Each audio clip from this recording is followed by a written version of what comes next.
Steez, thanks. Good choice. That'd be $52.99, thanks. Thanks.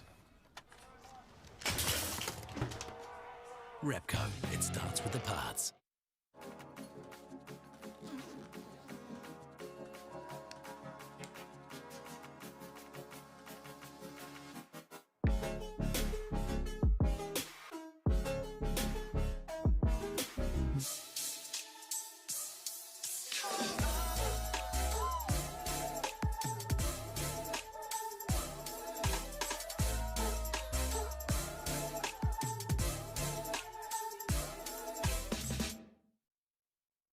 The Cash Converters Supercars E-Series is proudly brought to you by Repco. It starts with the parts.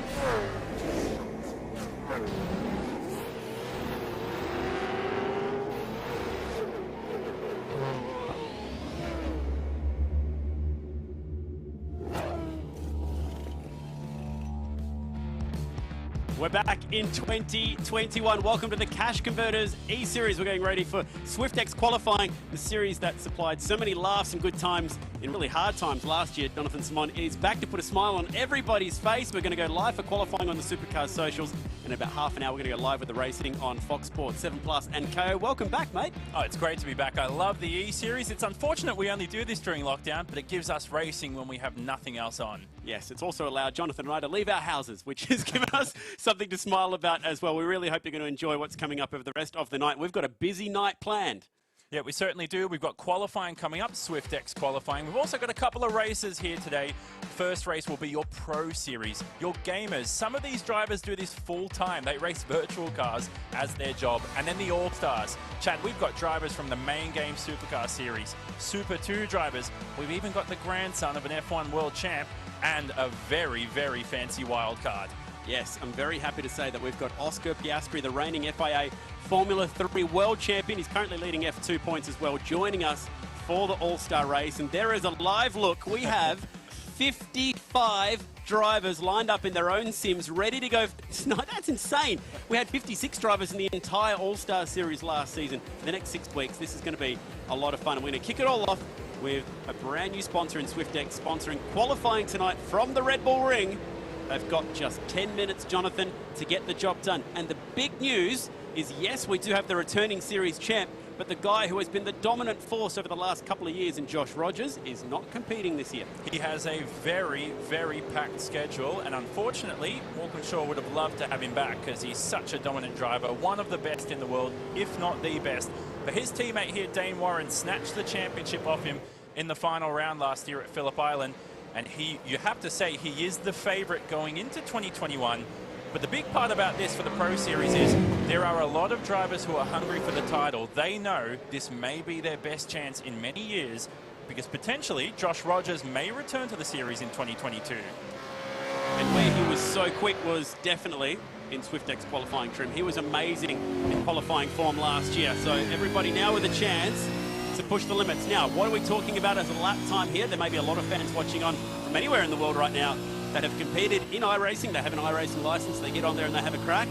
Now, I was doing 1 minute 33, 34 around here this week. No. Not too proud to say. What are these guys going to do tonight? I'll tell you, everybody at home, these guys are doing times you are not going to replicate. They are the best in the world.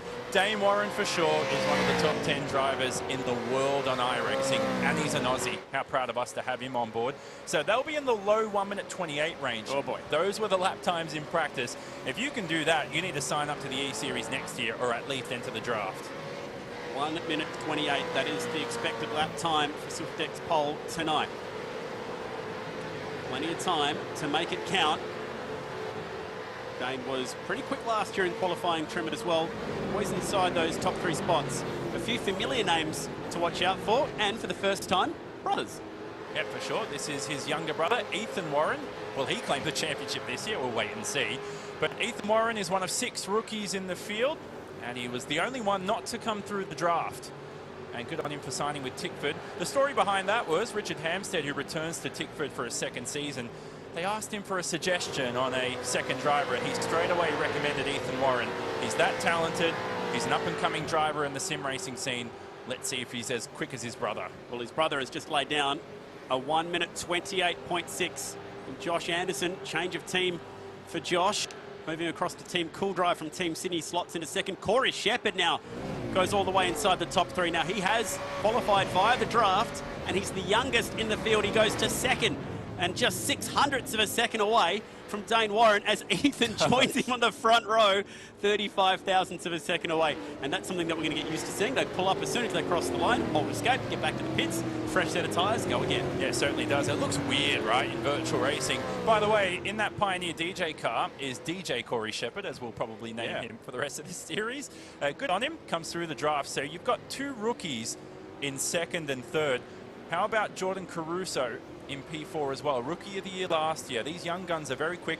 This looks like a game show, Chad. I wouldn't have thought this was the Supercars E-Series.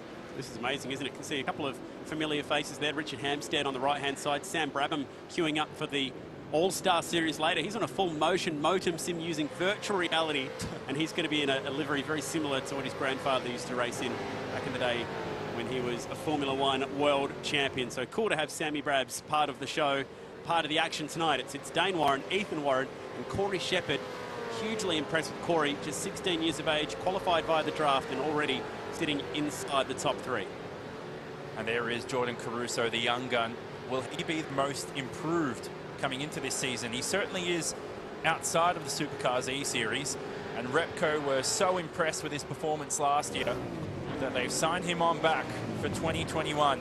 Is he a dark horse for the championship? Everybody from Dane Warren to Jordan Caruso to your Brad Jones racing drivers of Jake Burton, the Madison Down, and don't forget Jared Filsell, who makes the move to Erebus this year. They're all in contention for what could be, as I said earlier, their best chance at a Supercars E-Series title. So we do have more than the 16 drivers listed on the timing totem at the moment, but they haven't been able to get a lap in yet. Now, what can happen is if you exceed track limits, which is right on the limit there at turn 1, you lose your lap instantly, and they'll automatically go back to pit lane and try and go again. So this is going to be a really interesting session, looking at already how close it is. 17, make that now 19 drivers have crossed the start-finish line, and there's 0.8 of a second separating all 19 of them. That is how close it is. 5 drivers within a 10th at the top of the field, so already exceptionally close, and this will probably be, apart from the ovals obviously, one of the closest tracks that we go to in terms of SwiftX qualifying times, because it's a really short layout. It is 10 turns, but in reality it's more like really just 5 or 6 corners that you're handling. So it's going to be a very short lap around here with very tight margins in these lap times. Well, coming off our last qualifying section last year, it was 16 thousandths of a second between Rogers and Warren for pole position, as we ride on board with Tickford Racing's new rookie. So track limits are going to be a big talking point. If you are new to virtual racing and new to iRacing, it's not detected by stewards. It's automatically detected if you cut certain portions of the lap. Right here, you need to stay within the red and white curbs to gain as much lap time as possible, and to not have your lap time deleted and then hoover up the apexes into these final couple of corners. Here it's a little weird because you only need to touch that outer green and white curb. That's allowed, what you've seen Ethan Warren just do there. And Chad, did you see that on the apex? There's a lot of dirt on the apex of the track, so a lot of drivers have been running wide and giving the track's been very dirty as a result. So escaping back to pit lane, 2 minutes 45 to go in the section. So just enough time to complete the outlap and get 1 or 2 flyers in. Got a couple of Boost mobile cars to watch out for. And Jared Filsell has made a pretty big change from 888 and Red Bull Cross now to Boost colours at Erebus. Erebus have really thrown their support behind the Cash Converters E-Series, a 2-car lineup. We've also got Job Stewart out there in the WD-40 Will Brown colours. And then Brody Kostecki, the big name that they've subbed in to take on the All-Star E-Series.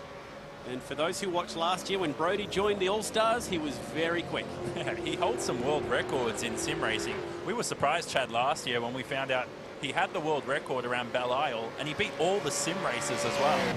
So very, very quick. They're arguably the best pairing you've got, because later on in this championship, we're going to have a Bathurst Enduro where you combine this man and Jared Filsell, his teammate, and the All-Stars with the pros. That's going to be a hectic event. They are going to be a serious team lineup to go beat Brody Kostecki. All Boost colours. And that'll be coming up a little bit later in the year. Richard Hampstead's in the other Boost car, but similar to the main game, that's a Tickford car. Typical colours that we're used to seeing in the hands of James Courtney. Tickford ready to go tonight with Jack LeBrock and Cam Waters, who are both race winners in the Pro Series, the All-Star Series last year. Minute 19 to go. Warren Shepherd, Ethan Warren, the top three. Jordan Caruso, Josh Anderson rounding out the top five. I was not expecting that at all. Corey Shepherd's impressed me. I knew he was going to be quick, but not this quick. Brilliant stuff by him in the Pioneer DJ Mustang.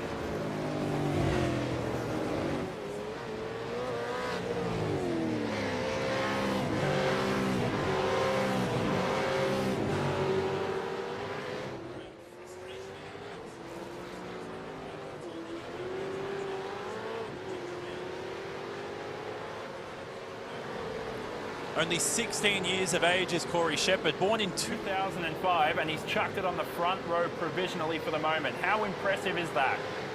Emily Jones, third different team for one of the most popular drivers on the grid. Had to qualify via the draft this year. And Cash Converters, as series sponsor, picking up their first round pick, decided to snap Emily up nice and quickly. Has a huge following on Twitch. Shaw colours are back. Went from the youngest in the field to the eldest. You're probably going to say the same thing.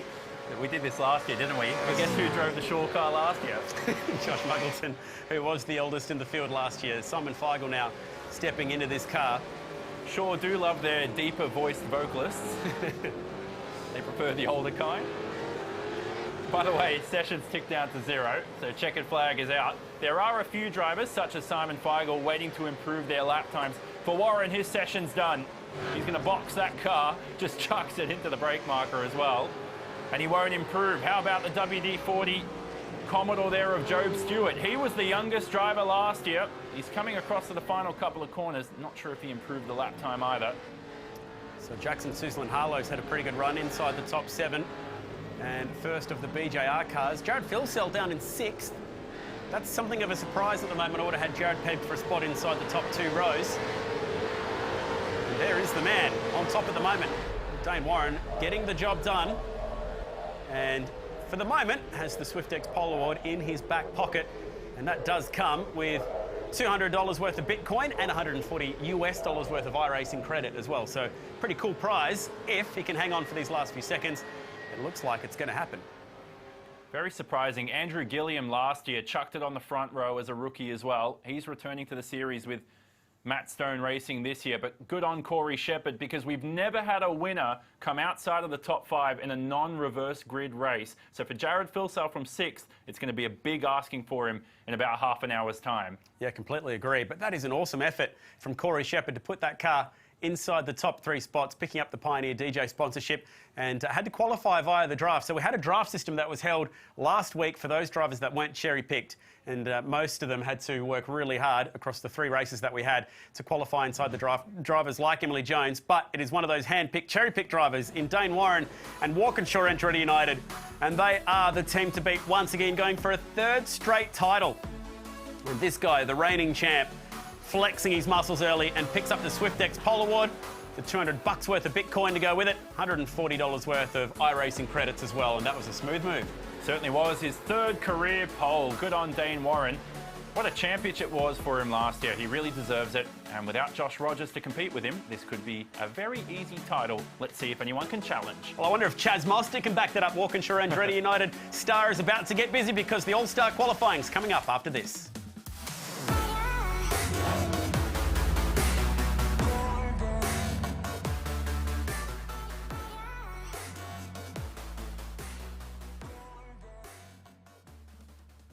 Cash Converters Supercars Eseries is proudly brought to you by Cash Converters, making more of the things you want possible.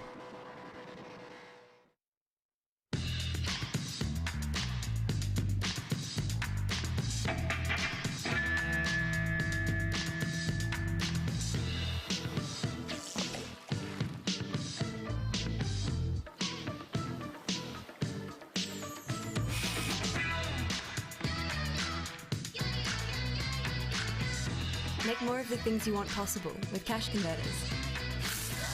Life made possible. Hi, just these, thanks. Good choice. That'd be $52.99, thanks. Thanks. Repco, it starts with the parts. Our high-performance race team needs a high-performance technology partner.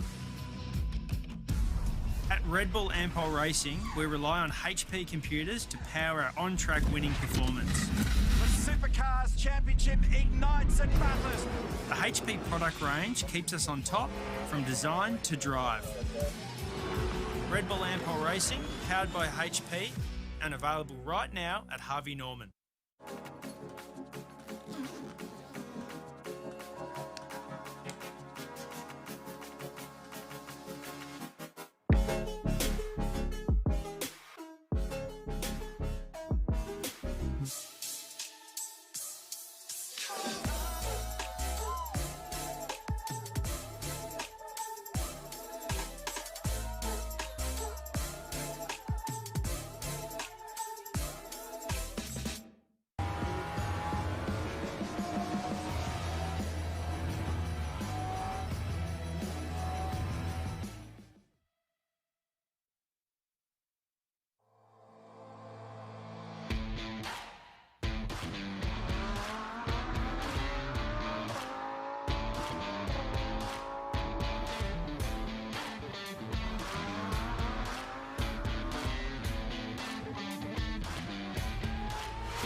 The Cash Converters Supercars E-Series is proudly brought to you by Cash Converters, making more of the things you want possible.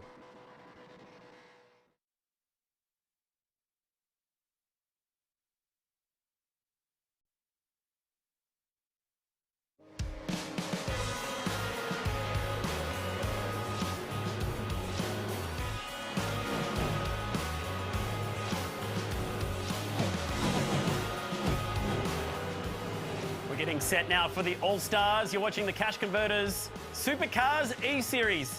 And we are heading back to Charlotte.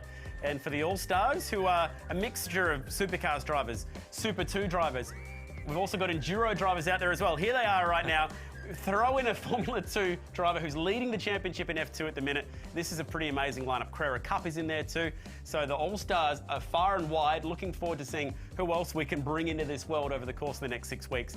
And majority ovals for their championship, Jonathan, is a real wild card in the spanner as well. That's going to be a really difficult thing for these guys to figure out. Yeah, certainly. Some of them have never raced around ovals. I was talking to Thomas Randall earlier today. No experience around ovals. For Oscar Piastri, could be Australia's next Formula 1 driver, and has never, I don't think he's ever raced around an oval himself. So this session coming up here for qualifying, it's going to be the same 10 minutes of action. I think it's going to be a lottery like we had in our other All-Stars races around the Charlotte Motor Speedway. There he is. I had the chance to talk to him earlier in the week. Said, done any ovals on iRacing? He says, a little bit of street stock. I'm not sure that's going to help him today. No, it's not. That's literally the rookie car, the first car you jump into to learn how to drive at, I would say, no more than 1 kilometre an hour. That's what it feels like. So this is going to be a different world for these drivers. And if you're new to ovals, especially in SwiftX qualifying trim, there's one thing you need to get that SwiftX pole awarded. It is buddies, friends, slipstreaming, drafting, call it what you want. That tow is more important here than you could imagine at any supercars track we would visit on the tour. It will be the difference between front row and, dare I say it, even the last row tonight. Certainly. There are over 20 drivers in the field with about 30 to 29 seconds of racetrack to spread between them. So there's going to be lots of traffic too. You don't want to pick up any dirty or turbulent air through the corners. That's going to be a huge challenge.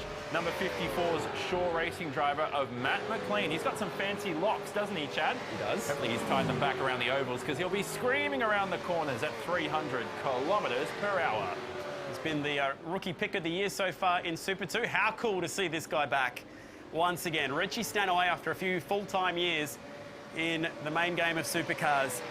And this is a world that he knows very well. So racing over in New Zealand, technically retired from full-time IRL, as we say, in real-life motor racing. But he was extremely quick on iRacing when he was living in Europe. He was probably top 3 or 4 in the world at one point, and he'll be very quick tonight. I miss him. I really do. We miss you, Richie. Yeah, I miss you, Richie. It's good to have you back, mate. Yeah, in 2012, he actually won what was called the iRacing Road to Pro Series. Didn't he tell you once he spent about 8 to 10 hours a day in that cockpit practicing? He was driving for a team called Team Redline, who now house Max Verstappen and Lando Norris on the sim racing scene. So very quick. This is an all-Kiwi operation as well. And he'll be sharing with Forza and Al Nabi when we get to Mount Panorama a bit later in the year. So great to have an all-New Zealand lineup ready for tonight. Brody Kostecki.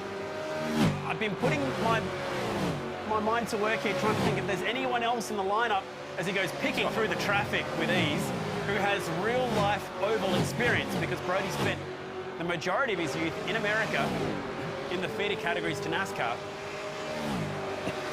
And there's a chance that he could be the only driver in the field. So the chance that he could be the only driver in the field with actual oval experience. And he's a very good spotter as well. Remember last year, Chad, during the All-Stars, we had to listen to him spotting for Anton de Pasquale. And he knows his way around ovals IQ-wise as well. So not just driver skill, but he's very, very quick around circuits like Charlotte too. Chaz Mostert with a very different look tonight. I That's didn't a even, double take then. Yeah, I thought he'd brought a ringer in. Is that? Can we have a look at that again? It is. That's not Chaz. Yeah, it's him, all right. He's gone for a pair of the Scotty McLaughlin blue glasses Does tonight. he work as an accountant now or something? Well, it's that time of year. If anyone needs their tax done, maybe Chaz Mostert can get that going before we go racing again. He's free every night except Wednesdays. It is tax season. That is not Tim Slade in the Cool Drive car. This is Matt Payne, speaking of fast Kiwis, and he has a pretty good slipstream here behind Todd Hazelwood in the Dunlop Brad Jones Racing Commodore. Has to back out of it going through turn 1. Almost lost it on the apex of the corner too. But you've got to be careful with that, Chad, because I'm not sure if the lap time will count with a bump draft, because if you do make contact with another driver or the wall, as Todd Hazelwood's had a scary in-your-pants moment there. Andre Heimgartner. Now, Heimgartner was pretty quick in the E-Series last season. Highest placed driver in the points to have not had a podium. Finished inside the top 5. So, incredible consistency every single week. And he's backed up his E-Series talent with a race victory in the main game this year. What a victory that was around the bend. Yeah, that was a pretty emotional day, that one. Did it with a penalty too. Reminded me back to Mark Webber back in 2009 when he took his first F1 win. Good point. Did it with the drive-through. And Andre's going to try and nail that pit entry. That will be a talking point later tonight. You cannot go higher than, I think it's 45 mile per hour on the Charlotte track. 72 kilometres an hour. 72 k's, so pop up as I only go mile in the game. Anton De Pasquale, very quick last year in the E-Series, picked up a handful of wins, finished inside the top 3 spots behind SVG and Scott McLaughlin. 4 wins, 14 podiums, but total game changer, isn't it, being on an oval? It's Kostecki, Stanaway, Mostert, Anton and Cam Waters, who was really quick on the ovals last year, finished inside the top 3 at Charlotte last season. So I spoke about this session being a lottery, but in my opinion, the top 5 drivers in our All-Stars grid are in the top 5 positions. Mostert and Waters impressed a hell of a lot during the All-Stars at the beginning of last year. Richie Stanaway's got a lot of experience on iRacing. Brody Kostecki, world records on the sim. Anton De Pasquale, 3rd in the championship, as you mentioned, with a lot of race wins. Jaden O'Jade is doing a nice job inside the top 6. That's a tight gap. It wasn't quite going to be there for Brody Kostecki to sneak on through. Here comes the Repco car, and this is Sam Brabham. Great to have him part of this championship. Got a few spots to make up for. And hopefully we're going to see him pop up in the old school Brabham livery at some point as well. But how cool to see the names Brabham and Repco back together again. Good to see him back. That's going to be quite an exciting ride. I get the feeling he's going for a bit of a ride right now. Yeah, I'm looking at his steering wheel. There we go. That confirms it. Just watching the steering wheel, it's not how you drive around a circle or an oval, as like some people like to call it. Looking through the left-hand side driver's mirror, and they're kind of going for a bit of a ride at that point out of turn 2. Oscar Piastri now. He's definitely a star of the future. Could win Formula 2 in his first season. Oops. Oh, no. Got his wires crossed with Andre Heimgartner. And we'll have to do a quick reset back to the pit. Still got time, minute 48 remaining. If you can nail a lap in here and get a good run, it might be the night. Scott Pye returns. This will be the first of 9 hours probably tonight on his PC. Does a lot of famous debriefs afterwards and a lot of good chats. I love those. Scott Pye's Twitch account was one of the most popular things about last year's All-Star E-Series. You can also check out the Supercars Twitch if you're new to this world. Broadcasting on YouTube and Facebook at the moment before we go live on Fox Sports KO 7+. And you do need to be overseas to continue on the social accounts to watch tonight. Here's that pit entrance we're talking about. It's awkward. Goodness Gracious. 1,400 kilograms, trying to slow it down. That's like trying to slow down around 10 Shaquille O'Neals at 300 kilometers an hour to the 72 kilometer an hour pit speed limit. That's probably been done before at Charlotte, I reckon, as well. There's JLB in the Truck Assist Mustang, winner at Phillip Island last year. Hey, he's supposed to be in the number 5, but I think Sam Brabham's taken his number, so he's in the 15. Popped up as 15 tonight. So a long way to go tonight before we start to get much of a form guide, but we're starting to see already the guys that we thought would be quick, they're not too far away. Brody Kostecki and Richie Stanaway, who are definitely the quick two in iRacing in this field by a comfortable margin. Funny though that on an oval they've popped up first and second, so they know just the little things that they need to use to their advantage. But I'm blown away by the distance between first and second with 12 seconds to go. I don't know what to say. I really don't want to say anything. I'll tell you this much. You put Brody in anything on the sim, he's going to be quick. Whether he develops the fixed setup, no matter the car, he's quick in everything. He's a talent in the real world too. And last year I was a bit disappointed in the Pro Series. Oops, we have almost a moment there. Someone on the backstretch has definitely piled it. That's Cam Waters in the Monster Energy Mustang. We just perfectly timed. Didn't need to see it. Here comes Matt Payne working with Tom Randall. Randall to the inside. Working out of his Dream Simulation motion sim tonight. He's got a couple of sims to choose from. He sits 10th at the moment. Built a brand new Formula 1 sim there as well, which is pretty cool. Got the Supercar sim next door. Not a bad setup, but it's Brody Kostecki. And it doesn't matter which way you slice it, ovals are going to suit Brody. With all that NASCAR experience that he had growing up in America, he's going to use that to his advantage, and he's already picked up the first SwiftX Pole Award of the year, and that'll net him $200 of Bitcoin, and he's got all the reason to smile right now. Well done.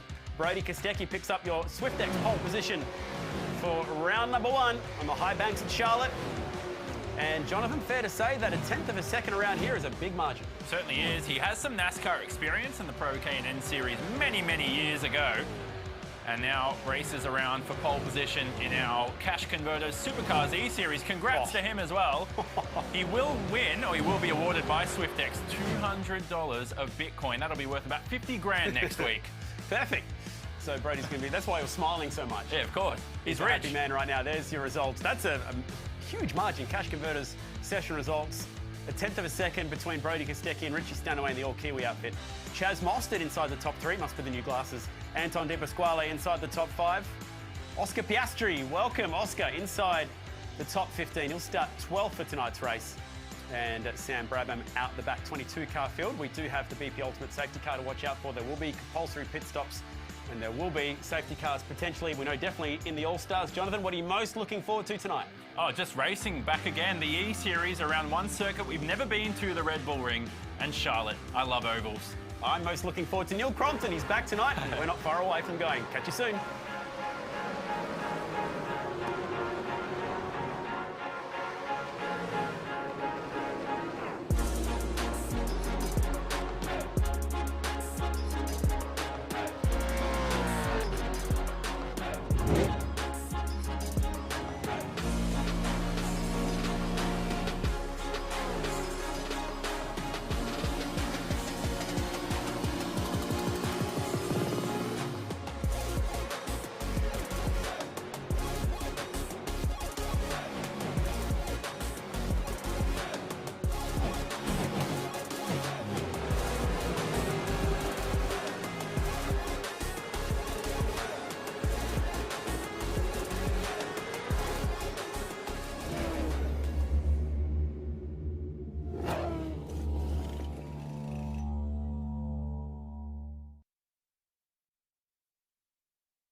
2020, we had it all.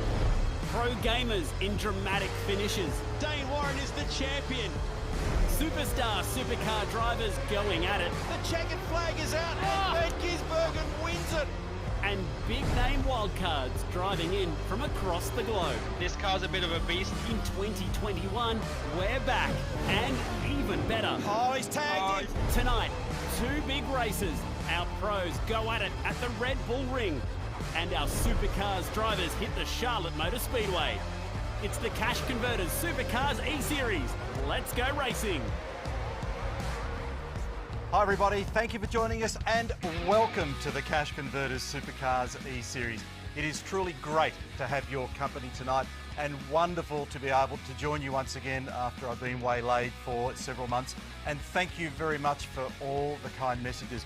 Well, as everybody knows, things have been pretty tough through Australia and New Zealand in the recent past, but we have found a way once again to exercise our motorsport passion. Now, casting our minds back to 2020, the E-Series was enormously popular and great fun. We had a great time. So we're going to play the game again for the next 6 weeks, and a little variation year on year.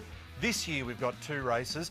The first of them is going to involve our pro racers, drivers that do this all the time. They've got ridiculous levels of simulator experience and craftsmanship at the job. And as always, we're going to see our regular Repco Supercars drivers that would normally participate in the championship if it were not paused. They're going to participate in the All-Stars race together with Dunlop Super 2 drivers and invited wildcards and special guests from all around the world of motorsport. So tonight, what have we got on the program? Race number 1, Pro Series. We're off to the Red Bull Ring with supercars. It'll be cool. 13 laps of that undulating racetrack where only just a few weeks ago we saw the Austrian and the Styrian Grand Prix. Max Verstappen brained them in the Red Bull Honda. Will it turn up some good racing for tonight? And then we jump across the Atlantic and into North Carolina to Charlotte Motor Speedway. Now, Charlotte is the home of a lot of the huge North American race teams, headquarters for a lot of NASCAR racing. That'll be 38 laps. You're going to see all of the regular drivers do their thing for that one, so that's going to be pretty cool. 38 laps or 22 minutes of racing. Now, our series is in pause. We've had 7 rounds. The series is well and truly alive. We've got 5 events to come for the Repco Supercars Championship through the back end of 2021. We hope, our fingers are crossed. And one driver that has been doing very, very well so far in 2021 now joins us on the line. It's my pleasure indeed to say a very good evening and welcome to Cam Waters, driving for Tickford and the Monster Energy Ford Mustang.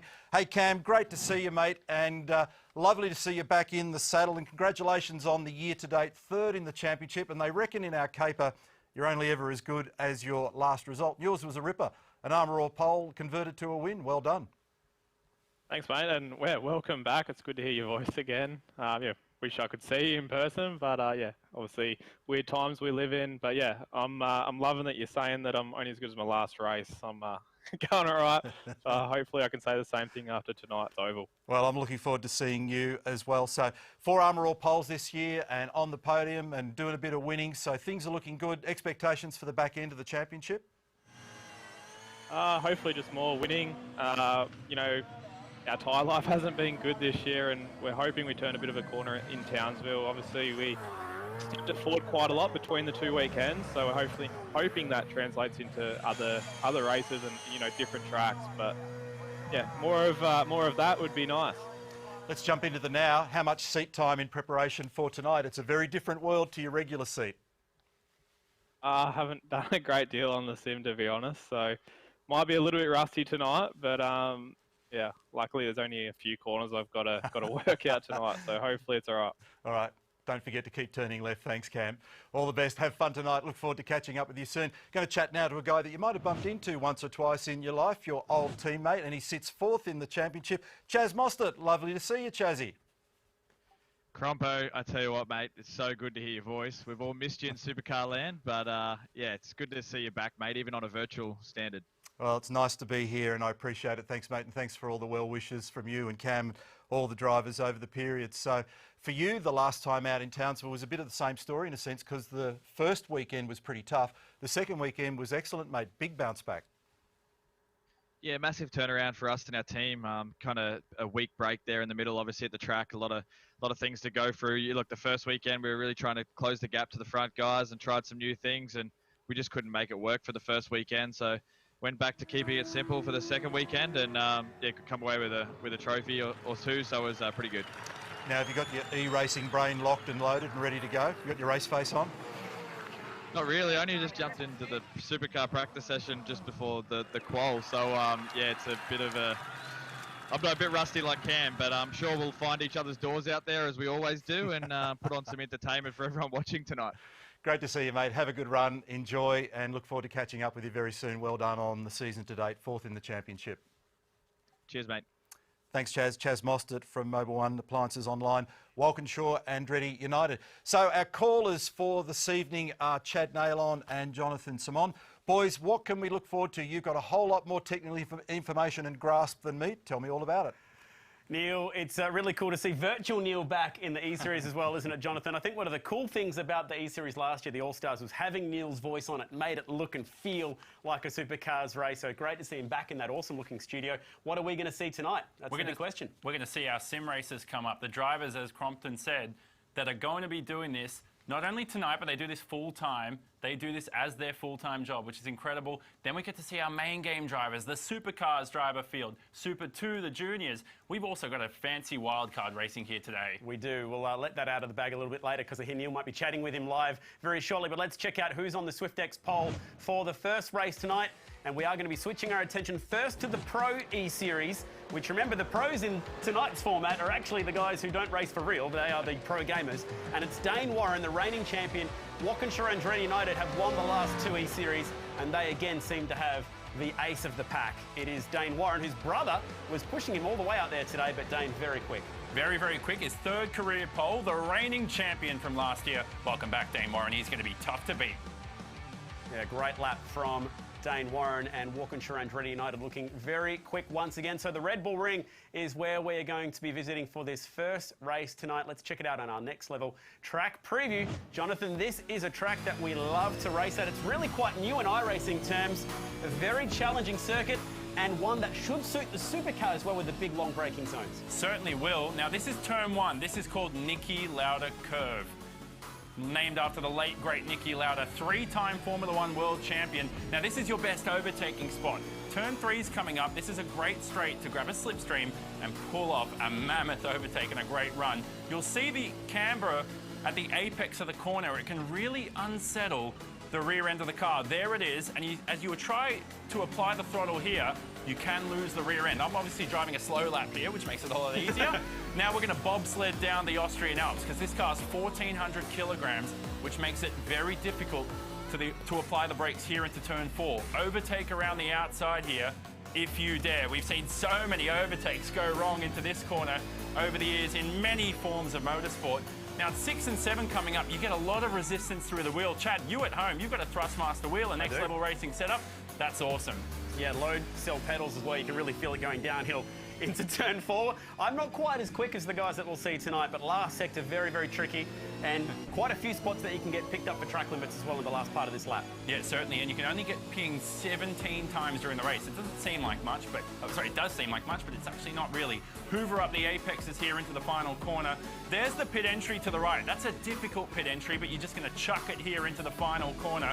Apply the throttle. What a picturesque lap around the Red Bull Ring.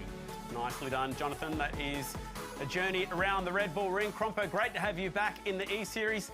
I wonder if there was ever a chance of getting you back in the sim to see you compete once again, seeing as that was such a popular thing with our fans. Quick choice, host, drive. Maybe I should host, based on what happened last year. Boys, great to have you back. Looking forward to the call. Supercars at the Red Bull Ring, that's coming up next. It's going to be cool. Track limits was the big chat when the Formula 1 cars were there. That'll also be the chat tonight. Quick reminder before we go, later in the program, we're going to have a chat to Oscar Piastri, part of the Alpine Academy Formula 1 Junior program. Formula 3 champion, leads the Formula 2 Championship. Great Aussie success story. We'll chat with him shortly. We'll come back in just a tick. The Cash Converters Supercars E-Series. Stay with us. Our friends at Shannon's are giving motoring enthusiasts the chance to win 2 automotive icons, a 1977 Pontiac Firebird Trans Am and a new Chief Dark Horse Indian motorcycle. The prize also includes up to 12 months Shannon's comprehensive car and bike insurance and Shannon's roadside assist, plus $5,000 cash. That's up to $110,000 in prizes. To enter, go online or call Shannon's on 13 46 46 and obtain an eligible quote on your car, bike or home insurance.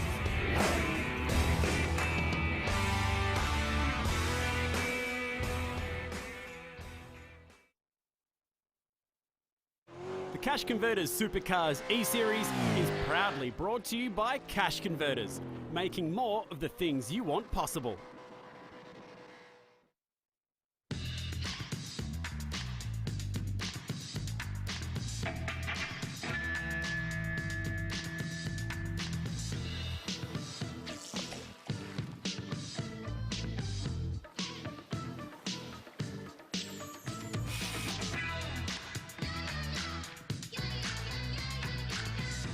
Make more of the things you want possible with Cash Converters. Life made possible. Hi, just these, thanks. Good choice. That'll be $52.99, thanks. Thanks. Repco, it starts with the parts. Our high-performance race team needs a high-performance technology partner. At Red Bull Ampol Racing, we rely on HP computers to power our on-track winning performance. The Supercars Championship ignites and batters.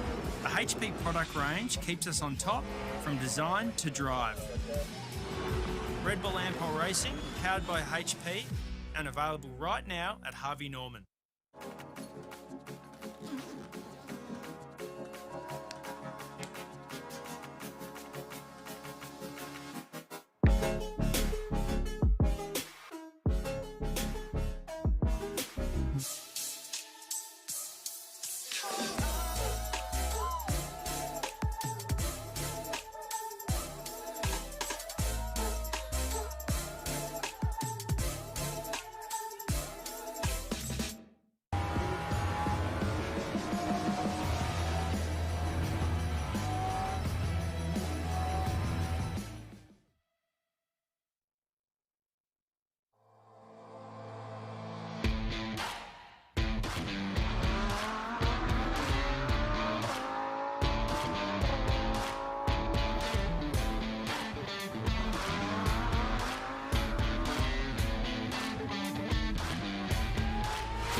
The Cash Converters Supercars E-Series is proudly brought to you by Cash Converters, making more of the things you want possible.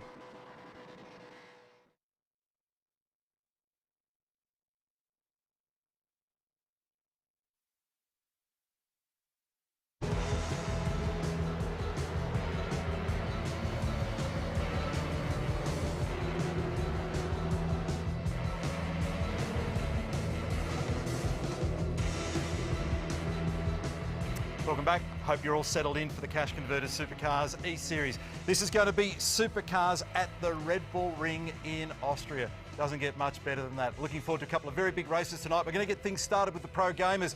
These guys know their stuff, and so do Jonathan and Chad. Boys, tell us all the Shannon's race facts about where we're racing tonight. Well, particularly Jonathan on this case. Jonathan, the Shannon's race facts for our first race of the championship. Very much looking forward to this one. Let's go racing at the Red Bull Ring.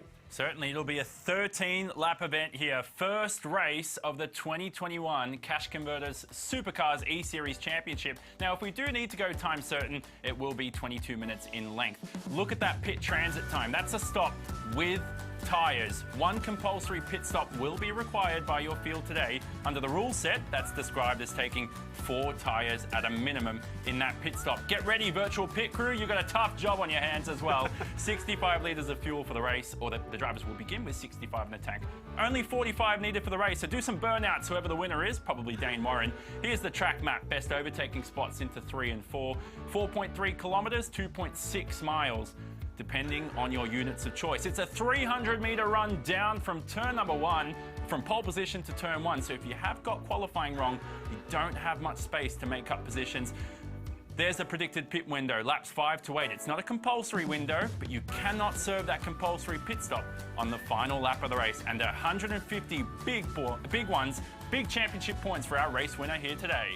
All right, that's your Shannon's Insurance race facts. We're sending them out. We're going to grid them up for the very first race of the year. And how cool is this? It's our crust pizza grid. And this is how they're going to be lining up. It's Dane Warren alongside the youngest in the field, Corey Shepherd. He's only just turned 16, which qualifies him as being old enough to race in the Cash Converters E-Series. There's brother of Dane, Ethan. He's out of row number 2. Jordan Caruso inside the top 5 last year. Josh Anderson on the move to Cool Drive. He'll start alongside Boost Mobile Racing. Jared Filsell, surprisingly lower on the order where we'd expect to see him. Jackson Harlow, race winner last year. Brady Myers won the wildcard draft race here at the Red Bull Ring last week. Jake Burton, 3rd series in the Dunlop colours alongside Richard Hampstead. 2nd year for Richard at Tickford. Madison Down on the move. He's in the Repco 24/7 colours. Ryan Wood, new to the series as well, and a Kiwi in the local Legends colours. Ethan Grigg-Gould, a regular of this championship, and Simon Feigl at 36 years of age in the Shaw colours. He's the eldest in the field. James Scott, you may remember him from the very back part of last season. Falls in El Navi, that's an all-Kiwi operation. He drove for that BP team last year. Job Stewart, he's in the famous Wool Brown colours. Andrew Gilliam's made the move from Tickford across to Mattstone Racing. Emily Jones, always a fan favourite. She's in the Cash Converters colours, 3rd year, 3rd different team for her. Cooper Webster across to Team 18. He's won a race in S5000, a quick kid indeed. Blake Purdy, new to the series. Wayne Burke, new to the series. And at the back of the field, it'll be Sam Blacklock in the Swiftex colours. 215, his number. That's a combination of both his granddad and his favourite numbers. There's your crust pizza grid for the first race of the year. Time to get the gloves on, the headset on, the eyes on, and look forward for what is going to be a race worth 150 points. Brady Myers set to go, looking all cool, calm, ready for what lies ahead. Some opting to go down the path of using virtual reality. That's Madison Down. And making that move across to the Repco 24/7 team from Brad Jones Racing, a former race winner in this championship, has finished inside the top 5. Let's do this. Cars are on the grid. Race 1, the Cash Converters Supercars E-Series. We're racing at the Red Bull Ring, and it's so good to go racing in the E-Series once again. It's a short blast up towards turn 1, and Dane Warren has ticked that first box. And how about his brother into the 2nd position? Everybody running wide. Now, don't run too wide because the driving standards observers will clamp down on that. Best overtaking spot into 3. Have a look at Jordan Caruso in the 4th position in the Repco Racing Mustang, having a peek at Corey Shepherd for 3rd. They're ganging up on the youngest in the field, and Caruso might just make that one stick. Filsell wide, Susan Harlow to the inside, and the 2 BJR cars are ganging up on him for now as we go running back down the hill. What a start for Dane Warren, and he's got his brother playing rear gunner at the moment. That's allowed. What you're seeing them ride the curve there. They just need to keep 2 wheels on the white lines. Jordan Caruso into 2nd. Very slippery on the exit, but he manages to nab that position finally from Corey Shepherd. Excuse me, sorry, that's 3rd position. He was on the defence there. And that looked like Burton to the inside of Filsell as well. So they're picking on Jared Filsell. At the moment, they're still side by side. Yes, Burton gets the job done. So started 6th, has lost 1 or 2 spots early. Made that switch across to Erebus, and finally this race will just settle down, but pretty busy opening lap. Important strategy here. Will we see anybody dive in at the end of lap 1? You give up a fresh set of rubber, but you gain a lot of track position in some clear air. Nobody goes for it this time round. You're waiting to see how this pit strategy will roll out as we complete the first of 13 laps on this famous Grand Prix circuit. Up towards turn 1, uphill approach. The old A1 ring, as it used to be known back in the 90s, rebirthed as the Red Bull ring. And great to see this a regular now in both the Formula 1 and MotoGP calendars. If you caught MotoGP the other night, oh my gosh, that was something else around this circuit. I heard they'll be making modifications to the circuit to make it a little bit more safer for the motorbikes as we watch Jake Burton under attack from Jared Filsell. Now we could see these trains forming where everybody's stuck with the slipstream and some dirty air. We're not expecting anyone to pit before lap 5, but somebody may just do something different for a change. Last year, we saw the Brad Jones Racing team go long on strategy. Does that mean we'll see Jake Burton stay out long here today? A few cars with some damage on the doors. The local Legends Ryan Wood car is looking a little bit dusty after that opening lap, so a bit of pushing and shoving going on. that's a tough corner. Still alongside each other. Ryan Wood races Toyota 86s in New Zealand. Oh my goodness, that was Andrew Gilliam in the Matt Stone racing car almost losing it. Gilliam with a huge slide, gathered that back up, and these two are still side by side. Finally gets the job done. Cooper Webster in that fight now for Team 18 as well, and they both dive into the pits on the same lap. So Matt Stone Racing going to work now with Team 18 in pit lane as the first of these stops happen, and that is all about trying to garner some clean air in the opening stages of this race. It was pretty hectic in the mid-pack, so they will get clean air as an advantage now, but they will suffer on old rubber later in the race. Cooper Webster was 6th in the championship last year and has had an awful qualifying performance. Here's James Scott now attacking the young Kiwi, the 17-year-old of Ryan Wood. He races in the real world. He loves the cockpit as well in the sim. He's got a lot of damage to that local Legends entry. But James Scott returns, won this from a wildcard spot from BP last year. I did a quick count through the field this morning. 13 of the 23 drivers have real racing experience. That's awesome. So from karting to the Aussie racing cars to supercars tests, a few of these drivers have been lucky enough to win supercars tests as part of their involvement with their teams. Jake Burton comes to mind. Jackson Suzlin Harlow, I believe, had a Brad Jones racing test as well in a Super 3 car. How cool is that for these young drivers? And eSports, and particularly the E-Series, is firming as a way of actually getting real-world experience, just like go-karting would be. So very cool to see a lot of these guys, and the supercars teams really throwing support behind some young stars. That looks weird there, but they're allowed to do that. Run all the way wide onto the green and white part of the curb. But Dane Warren, who's leading this race, remember he told me once a couple of years ago, he's had more access to real motorsport through sim racing than he has through his karting experience. That's saying something about the difficulties of racing in the real world. And a lot of them have actually formed friendships with the guys in the real pit lane as well because of this too. So they share sim teams, they get on in iRacing and they race each other pretty regularly. And the move is on here at the top of the hill. And this is Caruso, who's been on the move through this pack. A look to the inside on Ethan Warren. We've got the camera on Ethan on the right-hand side, and he'll have the inside down the hill into turn 4. So only 4 pit stops throughout the field. Expect more to come in at the end of this lap. Can Caruso mail this overtake to the post office? And he does. Signed, sealed, delivered. There we go. Jordan Caruso into second. Our top rookie out of last year scored a prize-paying position of $1,000 in this championship. Now into second. He has been the big mover of this race so far. So marching up the field up 2 spots. Jake Burton up 3. Further back, James Scott up 6, but hard to know where they're going to wash out because we have had some pit stops further back in the pack. Madison down in 17th, hasn't pitted. He's been arguably, remember last year in the final round, he could have claimed the championship. He's definitely one of the best drivers in the field. This is an awful start to the season. Shepherd, who just makes the pit entrance. That was a pretty crazy way to try and find the pit entry, but managed to just make it stick. You reckon he was tagged? If that was unintentional, he made it look pretty smooth. It's a very difficult pit entry here, so he may have been tagged.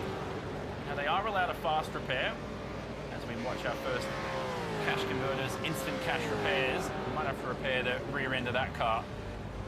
Can't really see at the moment, but this will be a quick pit stop. You won't see the virtual pit crew at work, but I can guarantee you they're sweating bullets at the moment. So 2 cars for Pioneer DJ, 1 in the Pro Series, driven by 16-year-old Corey Shepherd, and 1 also for the All-Stars. That's going to be James Golding. Cool to see Jimmy G back in the field. So on top of the supercars teams obviously getting their own operations and I guess you call them franchises on the grid, the series sponsors also get that opportunity, and if they're unsure which driver they want to put in their car, they can access what's called the draft. We have a draft race which was held last week, 3 races in total, and Emily Jones for Cash Converters was the #1 pick. Finished highest on points in that draft as that battle for second goes on. We'll go back into the field, riding on board Jared Philsell tucked in behind Jake Burton, and these guys will definitely be thinking a pit stop is an option here because Philsell's just starting to lose some time. I think he might pit if he's going to force Burton. I know what he was trying to do there. Oh, look at Caruso as well. Almost missed pit entry. It is such a difficult pit entry here at the Red Bull Ring. that could cost Caruso some vital positions. And I think what they're doing is trying to wait to the very last moment to be able to play the game. So waiting to see who's going to be in there. Ideally, you'd be the only driver in that pack to pit. That's what's going to give you the advantage of clean air. I reckon they're getting tagged. I want to see another angle of it. I reckon that the driver behind is so close.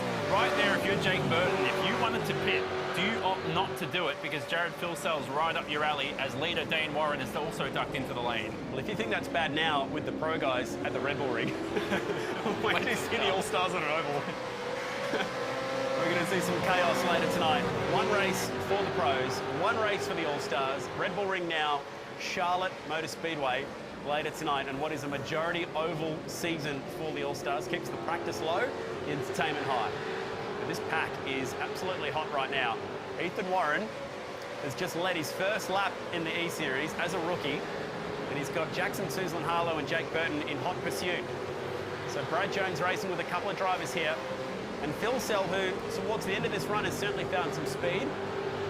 Behind them, Josh Anderson, who has already picked up Aussie racing car wins this season. In Tasmania, he was in the winner's circle there. So again, we're approaching the pit entrance now. Second last corner. This is not looking good. I'm ready to... Oh, there we go. They all made it through. So they chuck it into the final corner. They're going very long on strategy. I knew Jake Burton was probably going to do this as we ride on board with the Dunlop racing driver. But everybody else behind, they caught me by surprise running this long in the traffic. So Dane and Ethan Warren both pit. Jackson Suzlin-Harlow leads that lap. So BJR 1-2 at the moment. And we're working lap 7, so we're just past that halfway point of the race. So we work up towards the hill in turn 2. Instant cash moment thanks to Cash Converters, our first of the race. He was tagged. And that was pretty close. I reckon he was definitely tagged by Ethan Warren there. Unintentionally, it's just the brilliantly designed pit lane here. Whoever designed that should deserve an award. Brilliantly designed, excellent. Imagine what it's like on a MotoGP bike. Thankfully, they don't have to do pit stops too often, although we did see it last time out in what was a wet race in Austria. So, past the halfway point. And the front of this pack yet to pit. This is something that we love doing in 2020, a chance to grab the remote, turn it up. If you've got the headphones on, listen to this loud. This is the sure sounds of the game.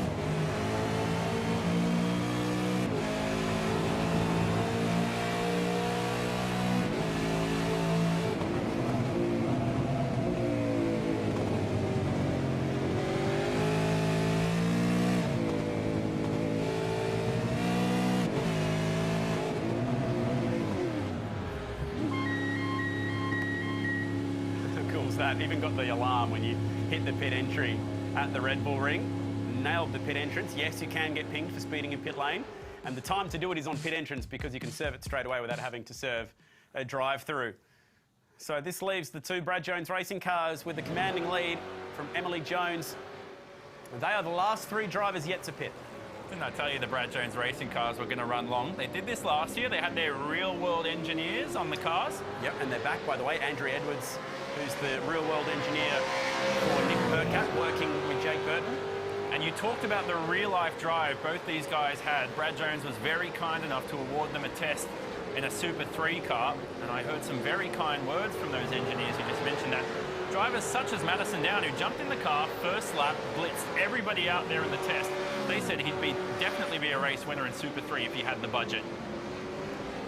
It's a big if, isn't it, in this world, which is why so many of these guys have turned to esports as a way to try and further their careers, but also feed their passion. If you've got a cool sim setup at home, get yourself a next level setup, and Thrustmaster wheel and pedals, you can have an awful lot of fun on iRacing. Nice work. Just one problem, time. It just seems to evaporate in front of your eyes every time you get on the sim. It's just so addictive. As this fight continues down the hill at turn 4, through turn 5. Scott working the back of Gilliam. And we're hearing that we're going to see the first of our drive-through penalties. And it's going to go to one of our new drivers in Blake Purdy in the Shannon's colours. That's unlucky for Blake. The South Aussie's just 16 years of age. There is a very baby-faced look. And copying the bad news that he is going to have to head down pit lane for contact on the racetrack. Yeah, we've got a few Alex Rulos in the field, very young. Yep. picked off Blake Purdy, Corey Shepherd, Ryan Wood, 17 years of age. By the way, everybody in your field is pitted except Jake Burton from the first position. So we're going to have very fresh tyres towards the end of this one. Scott, another peek to the inside of Gilliam, just trying to fill those mirrors. Just looking at the gaps, I think Jake Burton may have driven himself to a podium by staying long. And that's very dangerous. You're playing with fire with the anti-cut strip there. Here is your effective race leader. You've got to pit now because you won't maximise the use of that fresh Dunlop rubber and the Dunlop Commodore. Perfect outfitting of that. So I think Burton's going to come in this lap and he could slot ahead of his teammate, Suzlin Harlow. Yeah, this is the chance now to maximise that advantage that he's got. The car was sliding around a little bit on this lap, so it's looked like maybe a messy in-lap. Andrew Edwards, he's race engineer, or spotter as we call them in iRacing, will be coaching him home. Works these scenarios well with Nick Percat. Have they engineered or strategized their way to a podium here? Check out a cash converters replay. Scott on Gilliam. The run up through turn 2. Goes to the outside. Gilliam makes his intentions known that he wants to play the defensive side of the racetrack. This just looks so brilliant, doesn't it? Just watching MotoGP here a couple of weeks ago, Formula 1 about a month or two ago, looks exactly the same. How good would it be to bring supercars here in the real world? That was a nice move. Couldn't quite make it stick around the outside as the race leader has taken the final and won it on the pit stop. So Dane Warren goes back to the lead of the race in the Mobil 1 Middies Walkinshaw Andretti United car. And where does Burton pop out? Ethan Warren second. This is going to be really tight for third. And the two BJR cars are going to have at it here. Oh no! And it's going to be further down the order in fifth. And what happened to Jordan Caruso? He's gone all the way to 22nd. Oh goodness, yes, something's happened to Caruso there in the Repco Racing Mustang. So he was on par for a podium, and Jake Burton's had a slow stop as well. Matter of fact, Jared Filsell's actually had the slowest stop out of your top 5 and has actually gained a position out of it. So my prediction on Burton climbing to a podium will have to be done on the racetrack. Filsell, this is an important pass. Third different team in 3 years. He's definitely got to win the championship this year. He's in with a shot. He's got to do it for Erebus. They'll love it. Also hearing that Sam Blacklock has picked up a couple of post-race penalties as well further back in the pack. Started dead last, but has made his way up to 17th, so that's a shame for Sam, who was at Dick Johnson Racing last year, driving the Shell V-Power colours. Happy to say that Anton Di Pasquale is here tonight and ready to go in the Shell V-Power colours. They're going to be sharing that car across the course of the year. Remember, we thought Sam Blacklock looked like Tony D'Alberto for a bit. Tony's racing tonight for the Logitech G Racing team. He'll be back in the All-Stars field. We have Brady Myers in Shell V-Power colours, who was picked up from the draft. Unfortunately, not DJ Braids anymore. I used to love him in that car. He's lost the Pioneer DJ sponsorship. He's gone to the other DJ now. Yeah, good one. I like that. Well, this is new. Brothers in the E-Series. We're going to celebrate the first race with brothers in the E-Series with a 1-2 at the moment, which is obviously unheard of because it's the first time that we've had brothers in the field. Suzlin Harlow picking up just where he left off last year inside the top 3. I wonder if Jackson's still got as many of his karting trophies and podiums celebrated in the background of his shot as now Filsell has a look. Uh-oh. He's going to have to use the bumpers. This is for third. This is for the last trophy. This is their last chance to claim a spot on the podium tonight. That's the perfect invite for Jake Burton to get into this fight. And he'll use his teammate as a chance to get to the inside of Filsell. Well done, Jake Burton. Great racing from all 3 of these drivers, and it's not over as they head towards Rent Turn 9. Time that to perfection. He's got the freshest tyres in this pack as well. Last to pit. He'll just hang the 99 on the outside. Filsell looks for the switchback. Can he get it to the last corner? It's a MotoGP move. Tough to make it happen on 4 wheels. And he'll have to settle for 5th place for now. Can Burton claw down his teammate? The tyre life is only 1 lap the difference between the 2 of them. I think I was going to say, if Filsell has a peak here, he's given up the overtake. So smart of him to just remain behind and get the overtake done on this straight as he sits behind 2 Brad Jones Racing cars who will be working together to score another podium. 4.2 seconds the gap between the 2 Warrens at the front of the field, but it's the fight that is raging for third at the moment. Go on, shove him out of the way. Why not?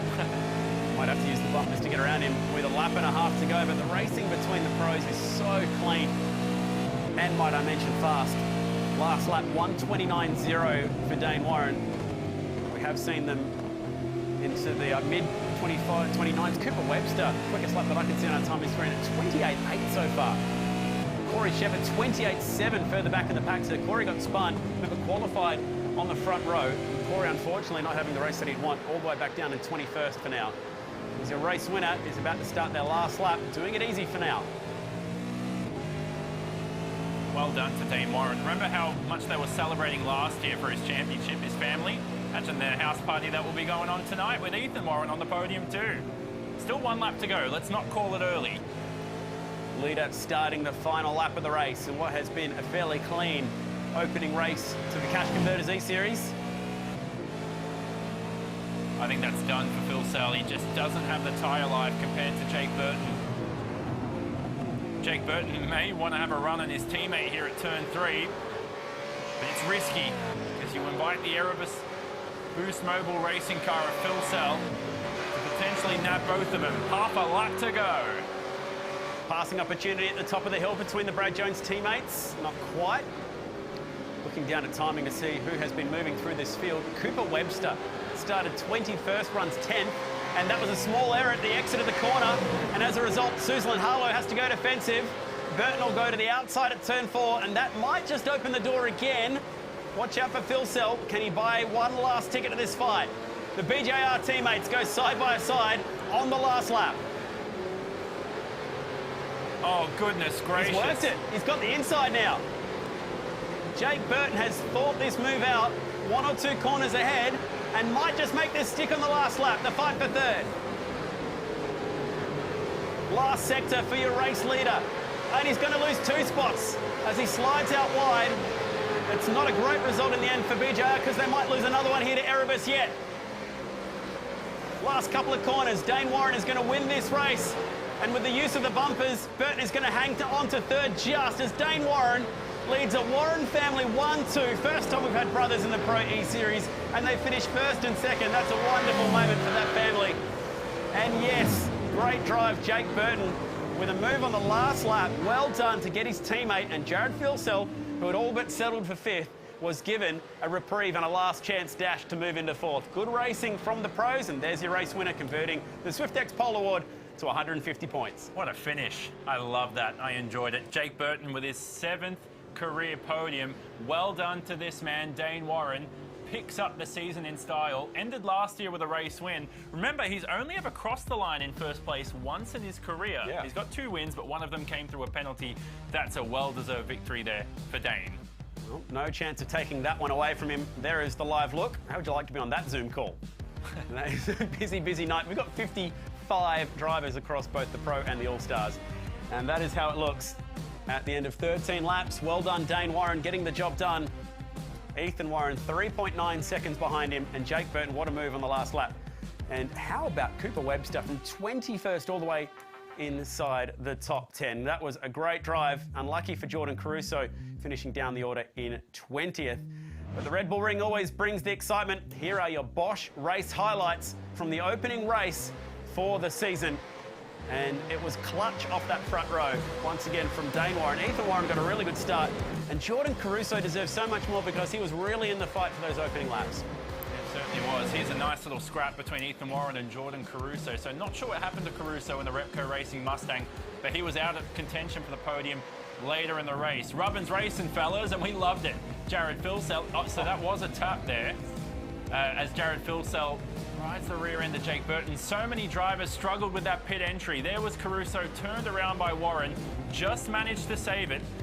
And a cracking battle to win the race between Burton, Suzlin Harlow and Philsell. Important championship points. Important for your confidence, important for your ego too. Yeah, the last step on the podium was a hot affair all the way to the checkered flag. Well done to Dane Warren, picking up the win, 150 points and getting the job done nicely. That wraps up your Bosch highlights. Congratulations to Dane Warren.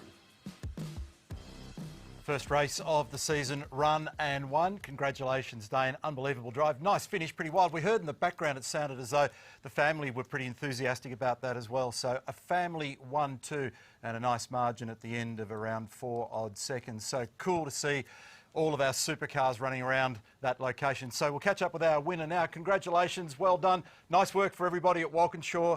Andretti United to get a great win on the board. Congratulations. What did that feel like? Pretty decent margin. Yeah, I wasn't expecting that. I'm not sure what happened to Jordan in the pits. You know, we came in with, I think, a 2.5 second gap and came out with 4 or so to Ethan. So I'm just over the moon to be able to take our first win here, and hopefully we can keep it up over the remainder of the season. It was nice work. Always good to get one up on the family. So 4 odd seconds in the end. Looked like you were cruising. How much time did you spend in the seat to get to that point? Looked like you were completely in front of the car the whole way. Surprisingly not that much. Obviously at the moment I'm doing quite a lot of other sim racing events, so unfortunately the supercars come sort of second this year. I'm only just getting back into it, so I guess it's a good thing. Hopefully when we get to round 2 we can put on a little bit more of a show. It was a great drive tonight. Well done, Dane. Nice work. Great to catch up with you on the Shore live chat. We'll look forward to seeing you in action next week. Remember, we've got 6 weeks of the Cash Converters Supercars E-Series. You're going to see the pro gamers each time. You're going to see the All-Stars every time we run as well. So we're going to take a very quick break. When we get back on the other side, we're going to catch up with Oscar Piastri to have another of the Shore live chat. Stay with us. We've got the All-Stars to come in just a tick.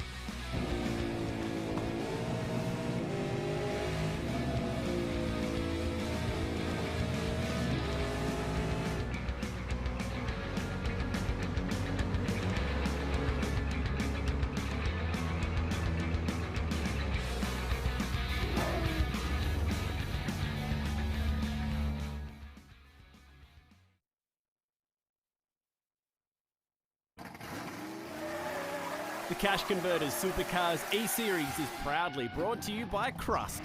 Fuel up with Crust.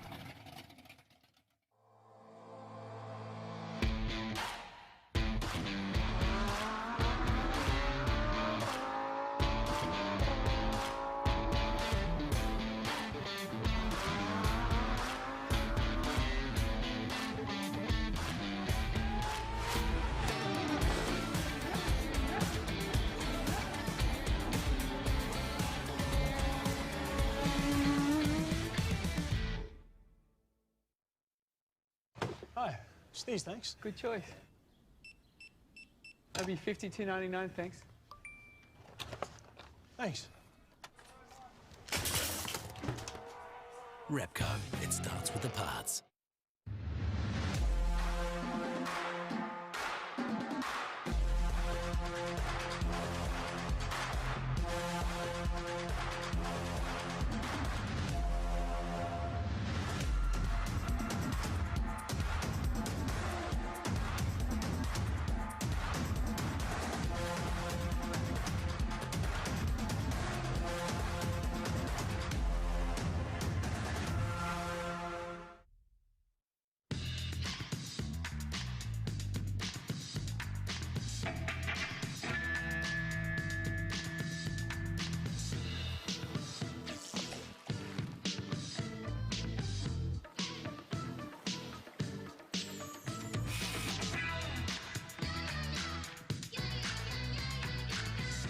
Make more of the things you want possible with Cash Converters. Life made possible.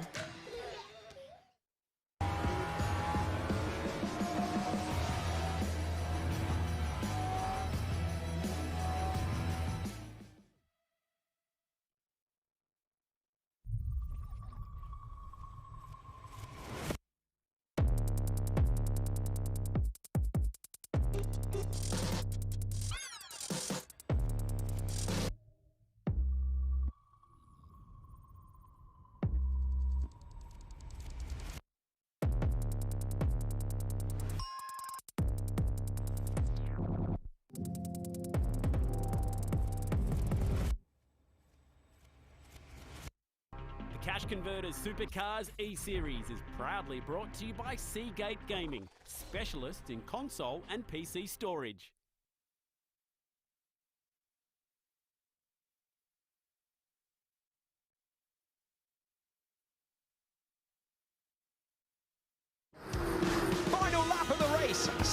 starts the season. Wait for the speed here.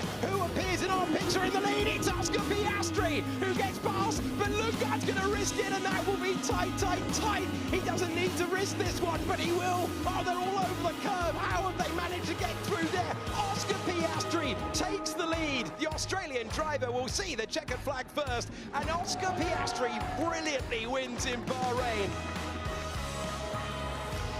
Great images from Bahrain. Over the years, Australia, as many of you know, has well and truly punched above its weight when it comes to Formula One drivers at the highest level. When you think about Sir Jack Brabham, Alan Jones, Mark Webber, Daniel Ricciardo, and we've very much got our fingers crossed at the moment that another young Aussie is going to make his way to the highest level in the sport. He's the reigning FIA Formula 3 champion. He leads after 4 rounds the FIA Formula 2 Championship, if you've been watching the progress of that this year, and there's still a whole bunch of races to come. And in fact, I think his next event's going to be at Monza, that super fast track in Italy, in just a couple of weeks' time.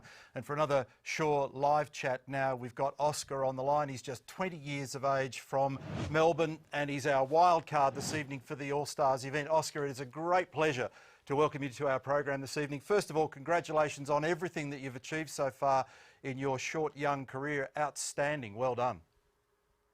Thank you very much. Yeah, thanks for having me. It's been a while since I've done an E-Series race, and I wanted to have a run last year actually, but didn't quite make it. And yeah, pretty happy to hopefully put on a show for a fair few people that are probably stuck with being in lockdown now. This is a massive change of scenery and rhythm and feel in terms of race car, and we'll get to the E-Series component of the chat in just a moment, but I want to focus about the cool things that you're doing in Europe at the moment.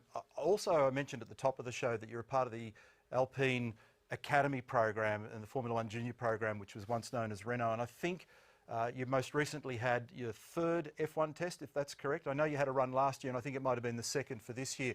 Unbelievable opportunity for a young guy. What was that like, driving the F1 car? Such a complex beast this year.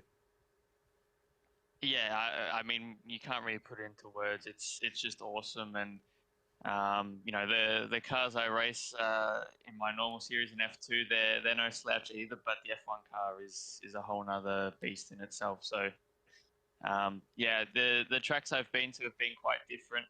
So I did a test day at Silverstone earlier this year, which you know, if you want to feel the effects of an F1 car, I don't think there's a better track to go to than Silverstone.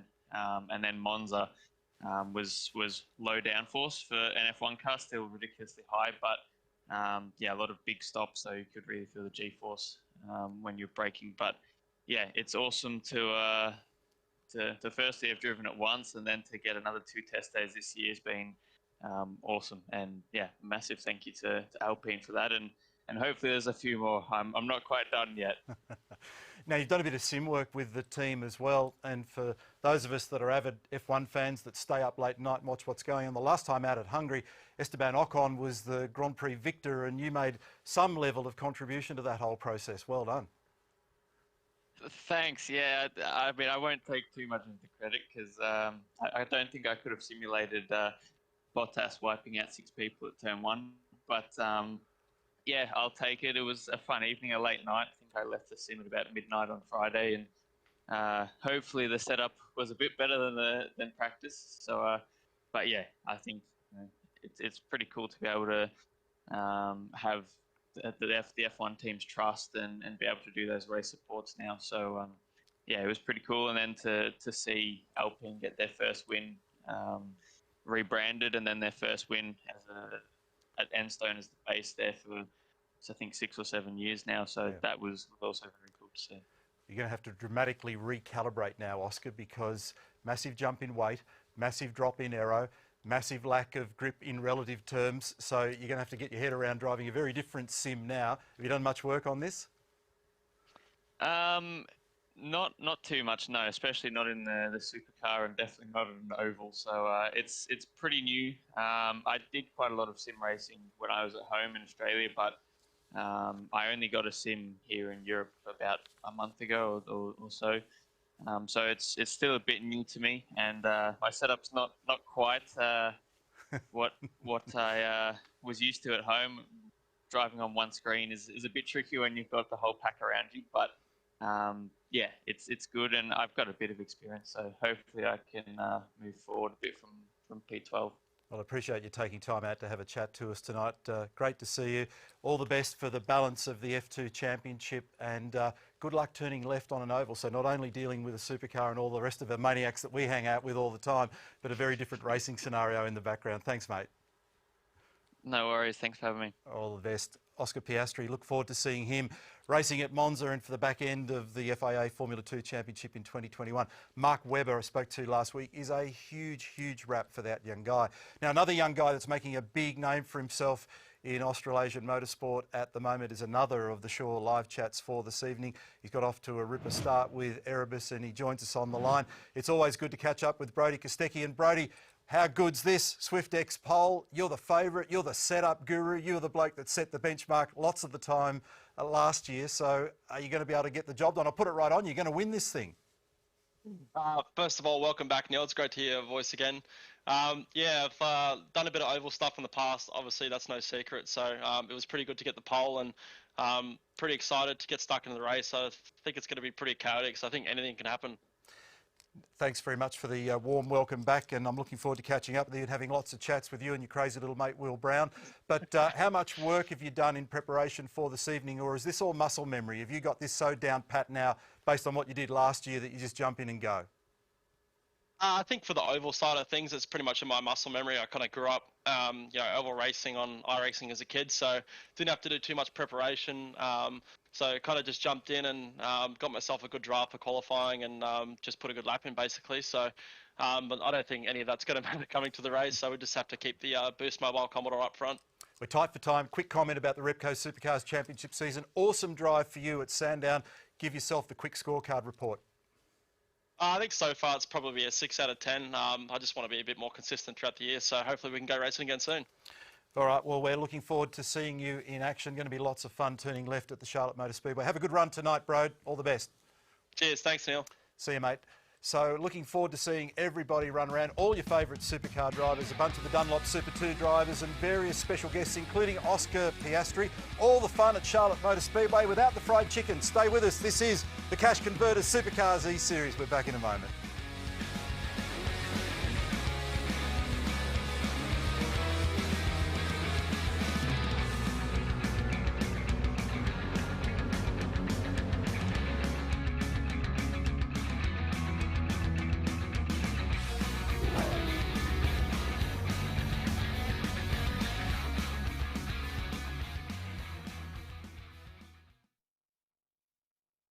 The Cash Converters Supercars E-Series is proudly brought to you by Shaw.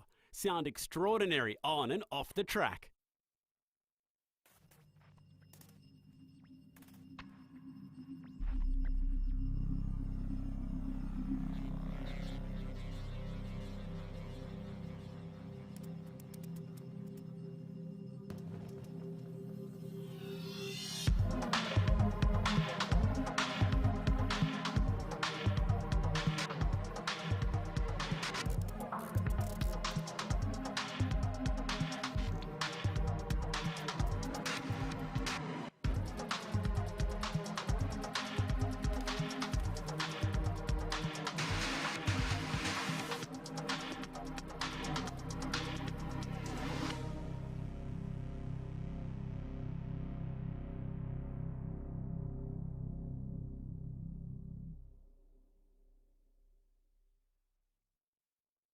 Hi, Steve's, thanks. Good choice.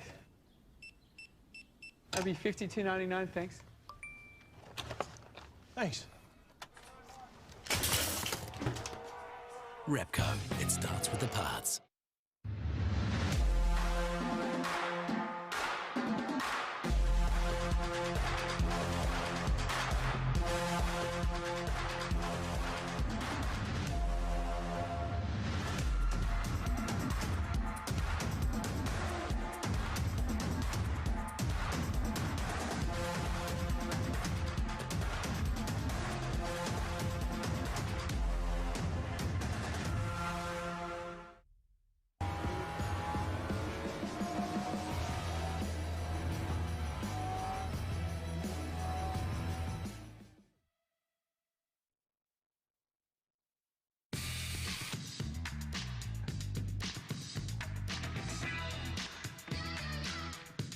Make more of the things you want possible with Cash Converters. Life made possible.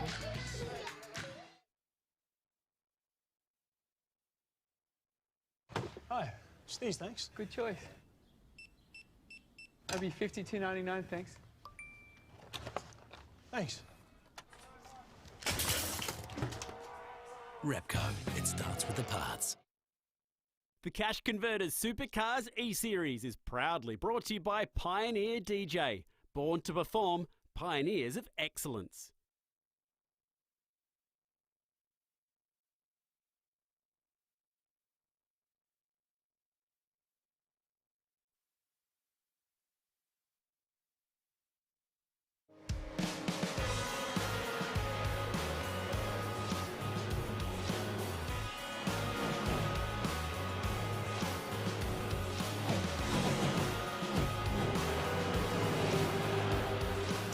The Repco Supercars Championship season is in pause at the moment, but we've found a way to go motor racing once again in 2021. Welcome back to the Cash Converters Supercars E-Series. We saw some cool images last year from this location at Charlotte Motor Speedway. That's where we'll be racing next. Hope you're enjoying our coverage wherever you happen to be watching, whether it be on Fox Sports, whether it be Sky New Zealand, and hi to everybody across the ditch in New Zealand on KO and 7+. Mr. Nailon, break out all the facts. Tell us all about Charlotte Motor Speedway and what's in store for this little segment. Thanks, Neil. Yeah, big shout out to the Kiwis. They've got Richie Stanaway to cheer for in this one, as well as Matt Payne, so a few New Zealanders to watch out for. Let's dive into our Shannon's Insurance race facts.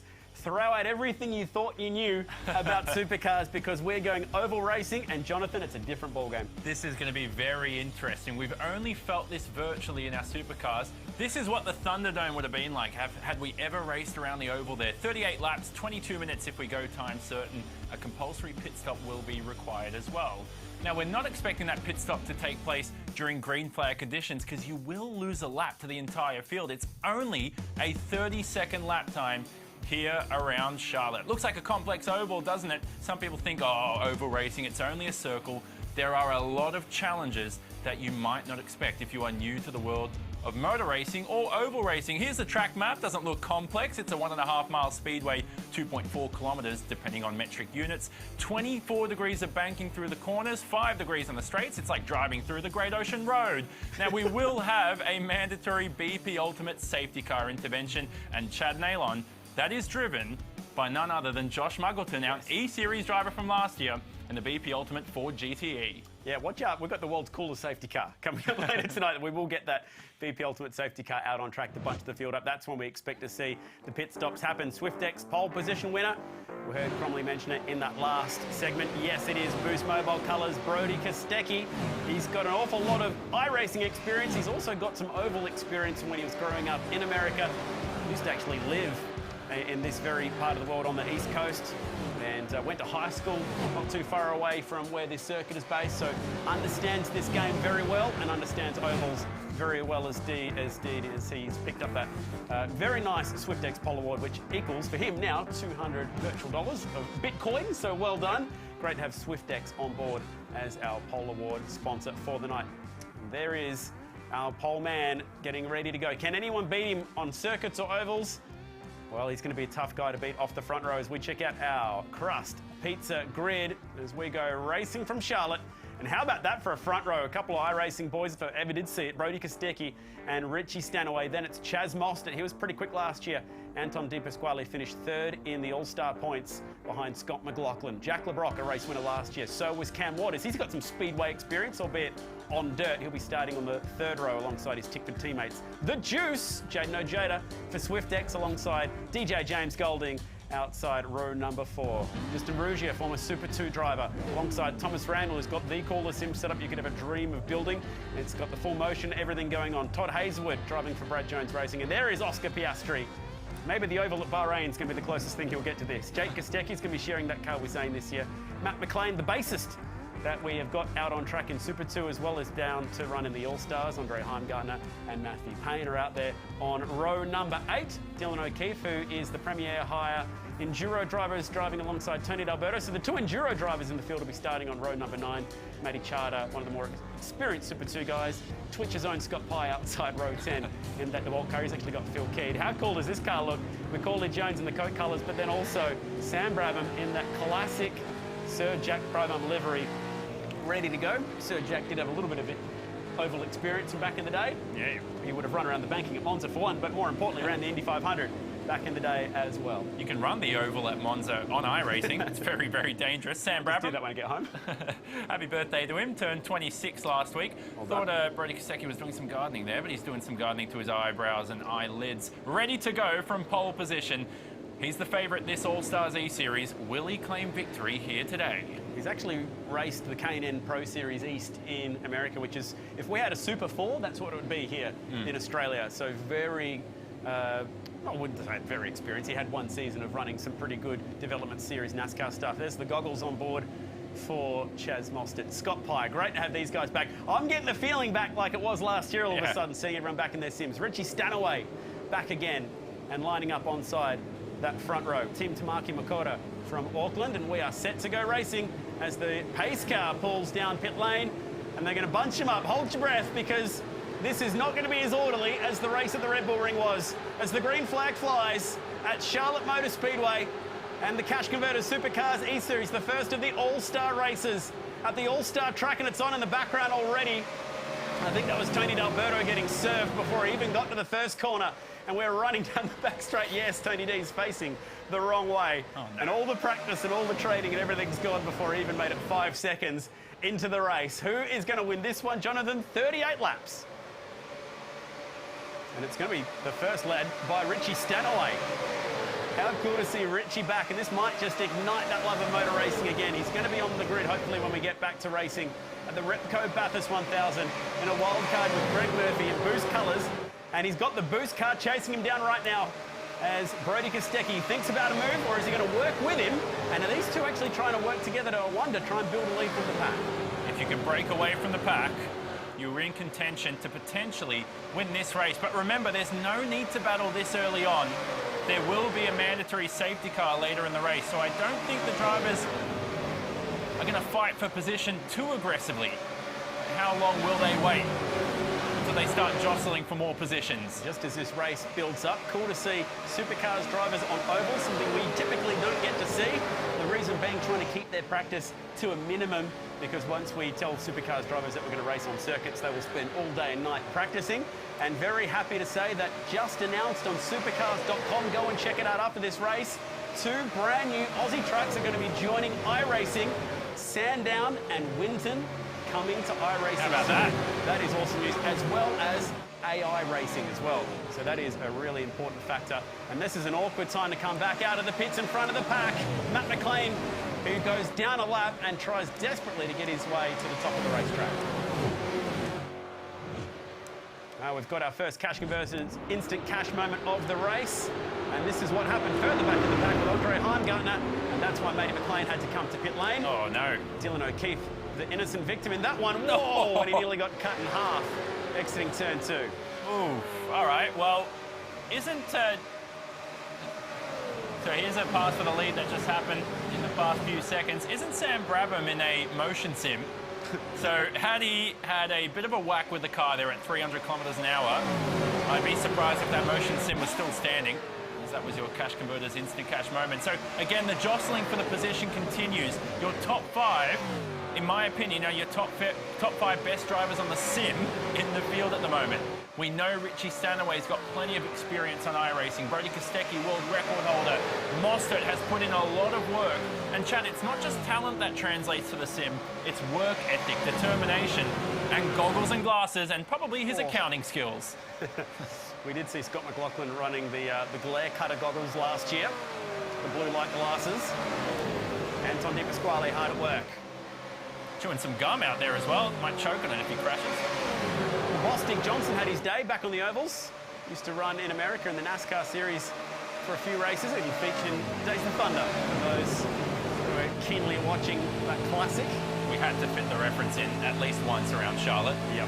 You mentioned the Thunderdome earlier. We've got Macaulay Jones racing out there. His dad Bradley was the king of the Thunderdome, particularly in Oscar back in the day. They used to run in the opposite direction. Thunderdome based on this circuit, but a shorter version. A bit more traffic here to deal with as well as we work lap 8. Lost it to the inside. It's just going to make this one sneak through on Tony D'Alberto, who's getting relegated down a lap now off the lead pace. Uh-oh, have a look at that. Chaz Mostert almost lost it into turn 4. Now the tyres are starting to wear out. Lap 8 is when the tyres are at their worst. So until they make the pit stop, these tyres are overheated, they're slippery, the car is difficult to drive. I am so surprised Chaz Mostert saved that. That's how good a driver he is. So 1.3 seconds, cover first to 11th. So it's a pretty hectic field. Another instant cash moment thanks to Cash Converters. And watch the back of Chaz Mostert here. You caught it, Jonathan. Just started to get away from him. A slow slide, gathered it back up. Barely lost just a little bit of momentum. And that turn 4 wall can catch you. Here it is. He's not chewing the gum anymore, is he? There we go, back to normal. A day's work for Chaz Mostert. A little bit of a sigh of relief and just try and rest that right hand for a moment. They'll be gripping these wheels really hard at the moment. As the leaders stay the same. Kostecki, Stanaway, Di Pasquale. And what is a 15-car pack? And that is fairly hectic. That's a sellout crowd tonight. A couple 100 million people at minimum in the stands as well. Looks like we've dropped a few off the pack now. We've gone all the way back down to 10. So a 10-car breakaway from Brody Kostecki down to Jaden Ojeda, who's hanging onto the back of these guys. Tom Randall, James Golding, Rougier in this pack as well. Now, just to Rougier, for those who don't know, former Super 2 driver. Oh, this Randall has a moment with Ojeda in the background. Does have a lot of iRacing experience, former teammate to Shane Van Gisbergen. Meanwhile, on our Cash Converters replay, wham! That's D'Alberto, yeah, it was Tony D'Alberto trialling a new method of entering pit road. See, that's the problem around ovals. As we said before, if you're new to them, there's a lot of challenges you don't expect. As we see another exchange for the lead, you'll see this happen all night. Close oval racing, pack racing, smoke from somebody in the infield who's going to service that car for a Cash Converters instant cash repair. So you have to back off the throttle through the corners at this stage. It's not full throttle anymore. And if you don't back off the throttle, you'll swipe up into the barrier. Now, trying to do that while racing for position and racing alongside cars around you, where you cannot make mistakes at this elite level, is one of the toughest challenges in the world of motorsport. Ojeda and Randall desperately trying to hang on to this lead. Pack will take you into Charlotte Motor Speedway. Crank it up in our sure sounds of the game.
Chaz Mostert earlier in the broadcast that everyone gets nice and nervous when he and Cam Waters run close, and they are right one behind the other at the moment in that fight inside the top 5.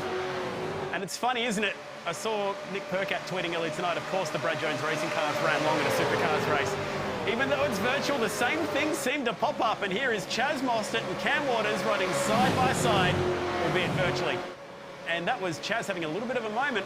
I think he's ducked into the pits. Trying to pit. Now, that's an unusual strategy because we just assumed that everybody would take the opportunity to pit under the caution, and he must have caught that safety car real early as the BP Ultimate safety car is deployed. So wait a second, what are the rules on that? Has he entered the lane before the safety cars come out? I wonder if he picked it perfectly. There goes the BP Ultimate safety car. And how cool does this thing look? Goodness gracious, that's amazing. I can't think of another form of motorsport where the safety car would actually win the race. But you've got to give it to this beautiful GTE Ford. It would probably be about as quick as anything we've seen. Remember, we actually brought one out to Bathurst, and Ryan Briscoe had a chance to drive one in the factory Ford colours. That was a pretty cool moment. Tony D'Alberto on a GT4 Mustang that day. So that, as we said, is driven by Josh Muggleton, an actual person driving that safety car at the moment.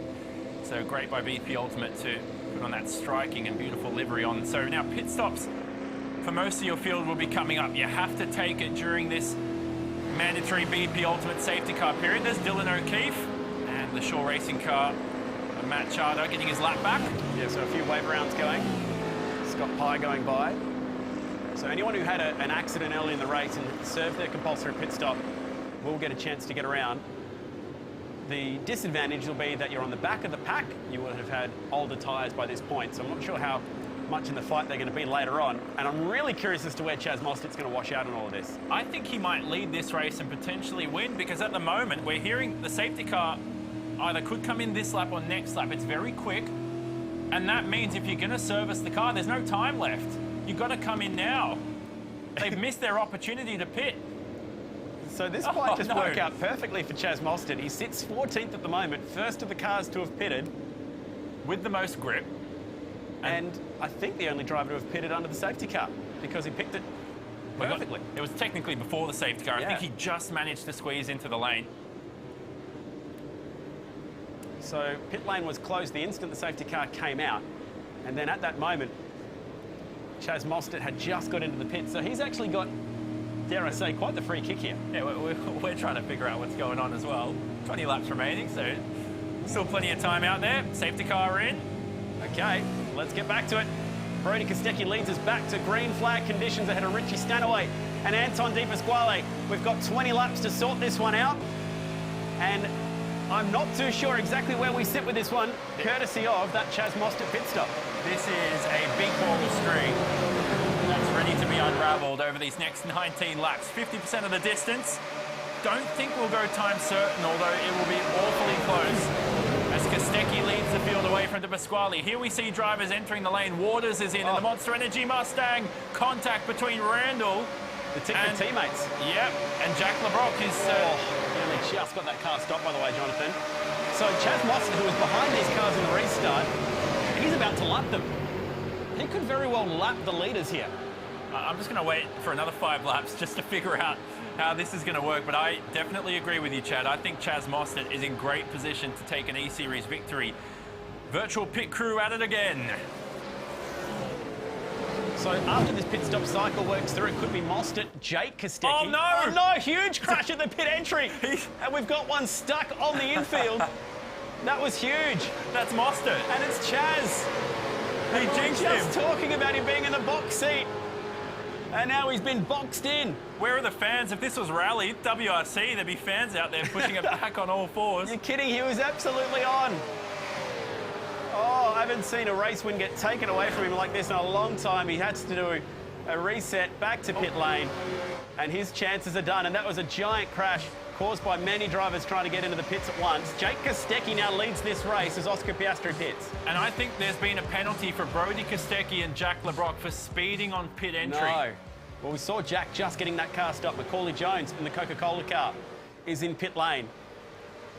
Now remember how it works. If you speed on entry, you get to serve the penalty in that same stop, which is why you've seen the Boost Mobile Racing Commodore sit in its box for so long, as well as the truck assist car of LeBrock. Ah, the E-Series is back. Oh, man. When the commentators have no idea what's going on, you know it can only be one thing. The Cash Converters E-Series with the All-Stars is bringing the goods, and Jake Kostecki for Matt Stone Racing is your race leader. From Matt Charter and Dylan O'Keefe, who was in the fence in the opening few laps. Now, who won Bathurst by, was it 8 laps? I can't remember. Was that Peter Brock? Peter Brock back in the 70s. We could see Jake Kostecki win by a full lap here, but Matt Charter's right with him for the victory. Kostecki, Charter, O'Keefe. But there is a fair old gap between second and third. Remarkable. Kostecki and Charter have a lap on the field in a 2-horse race. Do not rub your eyes. The timing screen on the left-hand side is correct. That is what we're seeing on our timing monitors at home and in the commentary box. Remarkable. He's got a 0.6 of a second lead over Matt Charter. He's sideways as well. He's in the wall. And he'll lose the race lead. There goes Charter in the Shannon's car. Change for the lead. Jake Kostecki, virtually with one car to beat, loses the lead to Matt Charter. All of a sudden, Matt Charter is on for a win. He's still within 0.4 of Charter. He's still within the draft. At least that's what it says on the timing screen. Looks like more, doesn't it? But it's not over yet. Matt Charter has been in Super 2 for many, many seasons. Could take a victory here on technically. And now Charter's around. Charter is gone. And now, now Jake Kostecki's crashed. The only two guys in the lead lap have just crashed into each other. You cannot be serious. They've all got their laps back, at least. I don't believe it. The only two cars that could have taken each other out of victory found each other and wrecked each other. If that isn't the most E-Series thing that could possibly have happened, it just happened. Well, we do have driving standards and stewards here, but I think it's best to get a meeting of the National Cabinet to decide who is at fault. He's your race leader. Look at his car. It looks like a street stock. This thing has been absolutely battered. He's still leading the race somehow, despite the damage. Cash converters wouldn't take that one. It's worth nothing. It's not going to get him much, is it? Jake Kostecki somehow still leading this race. I'd love to compare some lap times here because I'm not sure he's going to be able to continue with that much damage. Here it is again. Cash converters replay as first and second take each other out. Thomas Randall finished the job off. Oscar Piastri snuck through by a whisker as well. Matt Charter will be furious. He's dropping down the order and Jake Kostecki has to pit.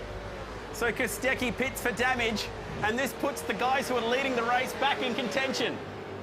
First and second, they had a lap on the field and there they sit in pit lane getting instant repairs. I'm almost lost for words. They had it absolutely sewn up. It was a drag race. It was a two-horse race. They are allowed that, so the drivers have been allowed to come into the lane. They get a fresh, brand new car. It's called a fast repair or a cash converter's instant repair now, E-Series. So Di Pasquale leads. Now, he fared not bad at ovals. He was spotted by Brody Kostecki in the All-Stars. Cam Waters is right behind him, who had some contact heading into pit lane. Dylan O'Keefe, who is in, that's Gary Jacobson's car, the Premier Hire Commodore, is in third. I put my money right now on Di Pasquale, unless Stanaway can catch the pack. He's about a second behind that lead group of three. I don't know what to think anymore. We just saw two guys lap up on the field, somehow lose it from there. So Anton with a 0.7 of a second lead is no sure thing at the moment. And look at them scrapping ahead of him. The traffic here for Anton Di Pasquale is they're three wide. Heimgartner, Matt McLean. And D'Alberto on the outside. See, it's just running three wide here. Even double file as D'Alberto smacks the wall for about the third time this race. Just running single file is the quickest way around the racetrack. So running double file here is just way too slow. And that's why you see Di Pasquale running away with and extending his lead at the moment. Yeah. It's almost out to a second on Waters with 8 laps to go. So peeling his way through the traffic. It was actually 0.2 of a second quicker than Cam Waters last time by. Dylan O'Keefe has parked himself in third. Not a single driver has escaped some level of confusion or controversy in this race. Anton ticking these laps down and having to run through the traffic with a second over Cam Waters. 8 drivers on the lead lap at the moment. It's good to see some luck finally to ADP's side. Didn't have any during the All-Stars E-Series. Picked up his first career Supercars wins this year as well. Oh, this will be a nerve-wracking moment. Jonathan, as he watches the lappers ahead of him go 2 by 2. He's got Matt McLean, Scott Pye, James Golding. Now, Golding's 8th and about to get lapped. And Andre Heimgartner here, who's about to get lapped for the second time. And ADP having to be patient, and his lead has just been halved. So Waters is closing. 5/10 to make it 6/10. You can see the Monster Energy bonnet. And Anton is stuck in the traffic. Charter looked like he wiped into James Golding in the Pioneer DJ car. Fight for third is on. Stanaway going side by side with O'Keefe. As ADP sits here spinning his wheels in the traffic, the pack are reeling him in. 6 laps to go this time by. So ignore the Shaw car, ignore the Shannon's car. Waters behind in the Monster Energy Racing car is in second, hunting down that Shell V-Power Mustang. Waters needs to get to him before he clears these lappers. He's got 2 cars to contend with. Heimgartner in the fence, comes down and there's contact.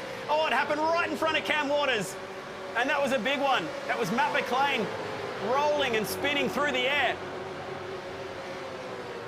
Waters stuck the throttle down straight to the floor and makes it through. O'Keefe is on his tail as well. ADP could be helped to victory here. I'd be very surprised if Charter in the Shannon's car decides to scrap it out with him, but he may do that. And De Pasquale could lose vital time and positions here. Yeah, Charter desperately trying to get a lap back on the race leader. He's done it too. So that is going to be difficult for Anton De Pasquale to try and shake that as we come by the stripe again. 4 to go. 0.3 of a second to lead. De Pasquale, Waters, O'Keefe, 1 lap car. Separate first from second. That's Scott Pye in the DeWalt number 20. He's got Phil Keat, his real-world engineer, working with him. Can they catch the back of that Shell V-Power racing car? 3/10 the gap. It's coming down. Look at the gaps. 2/10 now. Waters is right there. Now he just needs to keep it single file. As soon as Waters goes to the outside, I don't think you can overtake there. He's going to attempt it. He needs some help. I don't think he can do it on his own.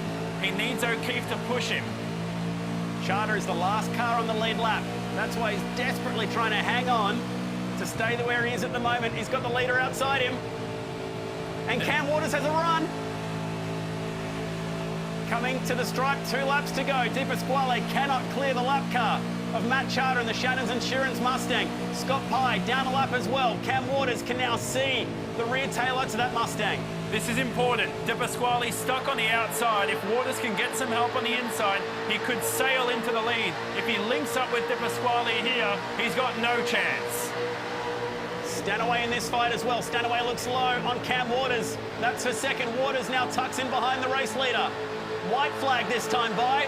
Lap traffic for Anton De Pasquale. Must be driving him insane at the moment. Last time by and he dumps them. He moves them out of the way and he's gone too, and Stanaway takes the lead. O'Keefe involved. And Waters copped a shot too. Richie Stanaway, the race leader. Last lap of the race. Anton De Pasquale crashes in the traffic and gifts this one to Richie Stanaway. And from nowhere, Team Cool Drive go to second. There's Matt Payne in second spot from Carrera Cup. And Richie Stanaway back to iRacing, back to the supercars, back to victory lane. And this all-Auckland operation has taken a race win. Team Tamaki Makoto getting the job done with Richie Stanaway. How cool to see this guy back in our virtual paddock and picking up a race win. And that could have gone in so many different directions throughout the course of the night. There's Matt Payne. So a Kiwi 1-2 from Cam Waters third, Oscar Piastri fourth. Well done, Oscar. And Jake Kostecki fifth, who was leading that race. And that was an almighty last lap. Cash Converters replay. And I wonder if Anton was just trying to move him out of the way at this point, because he had seen so much of these lappers. Well, do we have a BP Ultimate medical car? Because there's a lot of incidents here to unravel. So, it was right behind Matt Charter. Whoa, bang, clear it for landing as well. And it was the contact between he and Cam Waters that finished it off. Dylan O'Keefe went for a ride. Anton copped the worst of it, including the chance to win that race. He said how much bad luck he had last year. Well, there's another great example of it. Now, Cam Waters still finished third, and he was involved in that collision. I'm surprised Anton finished sixth. I guess there was just that many people left on the lead lap, wasn't there? So not many cars left on the lead lap. And in the end, it's this guy, Richie Stanaway, showing as much emotion as Richie shows. He's very introverted, but very quick. And Richie gets the job done. And there is your Cash Converters results, with only 5 drivers finishing on the lead lap. Anton De Pasquale finishes 6th despite the last lap chaos. Brody Kostecki picked up a drive-through, which is why he was so far down the order. Randall wrapping up the top 10. I'm breathless. That was exactly as I remember the E-Series from last year. Complete and utter carnage, chaos. And how about those lappers towards the end of the race, Jonathan, desperately trying to hang on that lead pack? Look, I'll tell you this, there's a lot of inexperience around ovals with some of these drivers, so I don't know if we throw the rule book out for this one at Charlotte and bring it back for Pocono next week. It's a bit of a triangle next week and a bit faster. Let's see how we go. How about that? Here come your Bosch race highlights from race 1. And that was an appropriate way to start it. Ding, ding, ding, the bell rung and the gloves are off. I reckon there'll be a bust-up after this one. Proper NASCAR style. Dylan O'Keefe caught up in that moment there early on in the race, was somehow fighting for the lead right at the very end. This was your lead pack early. Brody Kostecki, Chaz Mostert with the slide. Richie Stanaway and Anton De Pasquale. They were the front guys with Cam Waters. That was the nice save from Chaz. Further back, Tony D'Alberto was having his dramas. And this moment, when the pit stop started, the chaos begun. And they both sped on pit entry. Look at Kostecki, who hit the wall in the Boost Mobile Racing Commodore, and so did Jack LeBrock. And there is Chaz Mostert, who needed some WRC virtual fans to help him back on 4 wheels. At one point, Jake Kostecki and Matt Charter were the only 2 drivers on the lead lap. Then they crashed into each other. At one point, Chaz Mostert looked like he was surely on for the win, and then he crashed into the pit entrance. It was just the most bizarre race. They were wrecking all the way to the checkered flag, and it ended up being this on the last lap. Wham! Have a look at the airtime for Matt Charter. Anton De Pasquale, who was leading those last few laps, taken out. Richie Stanaway leads a Kiwi 1-2 ahead of Matt Payne. And that is as crazy as it gets. And that, Neil Crompton, is why we love the Cash Converters E-Series. 100% on that point, Chad. Unbelievable race. Last year, the oval track races generated some crazy stuff. Now, the saying goes with Repco, it starts with the parts. They were scattered all over the Charlotte Motor Speedway from one end of the joint to the other. But in the end, despite all the wild stuff, and I think you guys had about 3 or 4 drivers at one point that you said were going to win, they didn't. The guy that ultimately got the job done was Richie Stanaway. It's great to have Rich back. We're looking forward to seeing him in the Boost Mobile entry coming up for the Repco Bathurst 1000 later in the year. And Rich, good to see you. Well done. You picked up where you left off back at Sandown in 2017 on top of this lot. Yeah, thanks, mate. It was a pretty interesting race. It's hard to know what to do with the strategy with that competition caution and not being able to pit. So, yeah, and I lost a bit on my pit entry, just being a bit conservative, wanting to get out of the pack. And then luckily I got some time back at the end there with those lap cars getting in the way. So, yeah, it was pretty crazy, but it was good fun. Crazy doesn't properly describe what was going on there. I think it was even worse than that. Hey, we're looking forward to seeing you back in a supercar at some stage. We've been missing you. Is that something that you're looking forward to?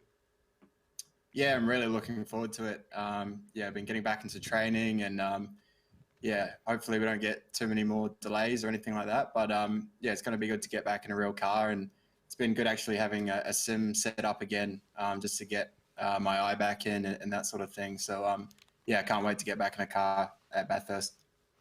Rich, good to catch up once more. Congratulations on the win tonight. Look forward to seeing you a little bit later in the year with our fingers crossed. Well done. Cheers, Neil. Thanks, Richie Stanaway, the winner tonight for our All-Stars race for the Cash Converters Supercars E-Series. I thought at one stage, and I started to think about all the things that he's been doing this year in the championship, it was going to belong to Anton De Pasquale. It turned out not to be the case. Last time I looked at ADP, he was vaulting over other cars and trying to get over the top of the fence. He joins us now for a short live chat. Anton, nice to see you once again. That was wild. Hey, Neil, good to chat, mate. Yeah, wild's one way to put it. I mean, I think we had that one pretty sealed, but you got lap cars battling leaders, which is never good. But either way, it was a good race. We had fun. So we'll do it again next week or the week after or whatever the plan is. You tried every which way. You went down low, you tried drafting, you tried to get up high, you tried to do everything, but you just didn't have that extra kilometre an hour to get that job done and get clear. Yeah, it was with the guys I was racing, I was clear because they were a few deep. But yeah, getting battled by guys lap down, and they're sort of not really. What do? You know, you don't want to be the people that wreck for the lead. So anyway, we'll press on. It's just a video game, bit of fun. But yeah, I mean, we put a bit of effort in, so it's never good to crash, especially in the last lap leading. But anyway, on to next week, and yeah, hopefully everyone enjoyed it at home. We'll try and put on a good show. I'm sure you will. 6th in the Repco Supercars Championship, and it's been a great year for you with that new team. What's your thought? What's your scorecard? How have you tracked? Yeah, scorecard. I don't know. It's a hard one. I let other people put scorecards on things.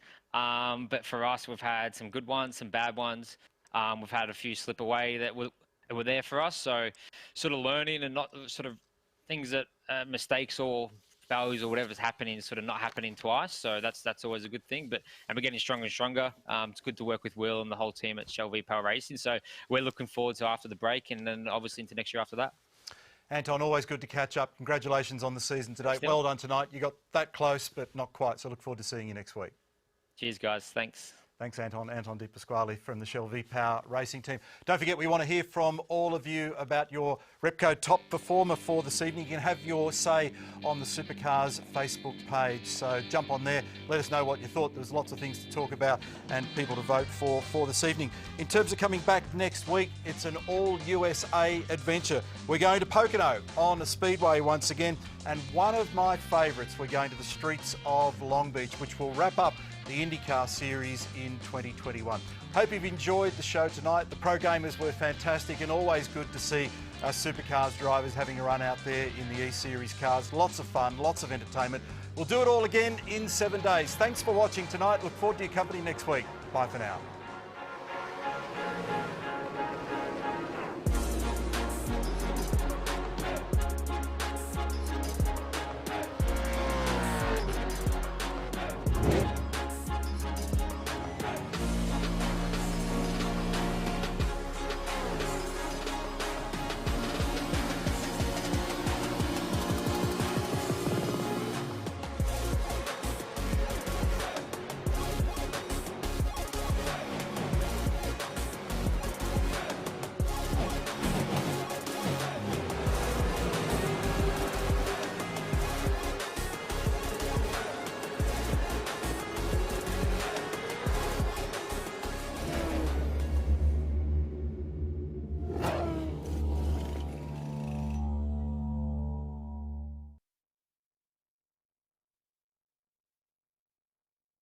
Cash Converters Supercars E-Series is proudly brought to you by Pagnian, official reseller of Next Level Racing and Thrustmaster products.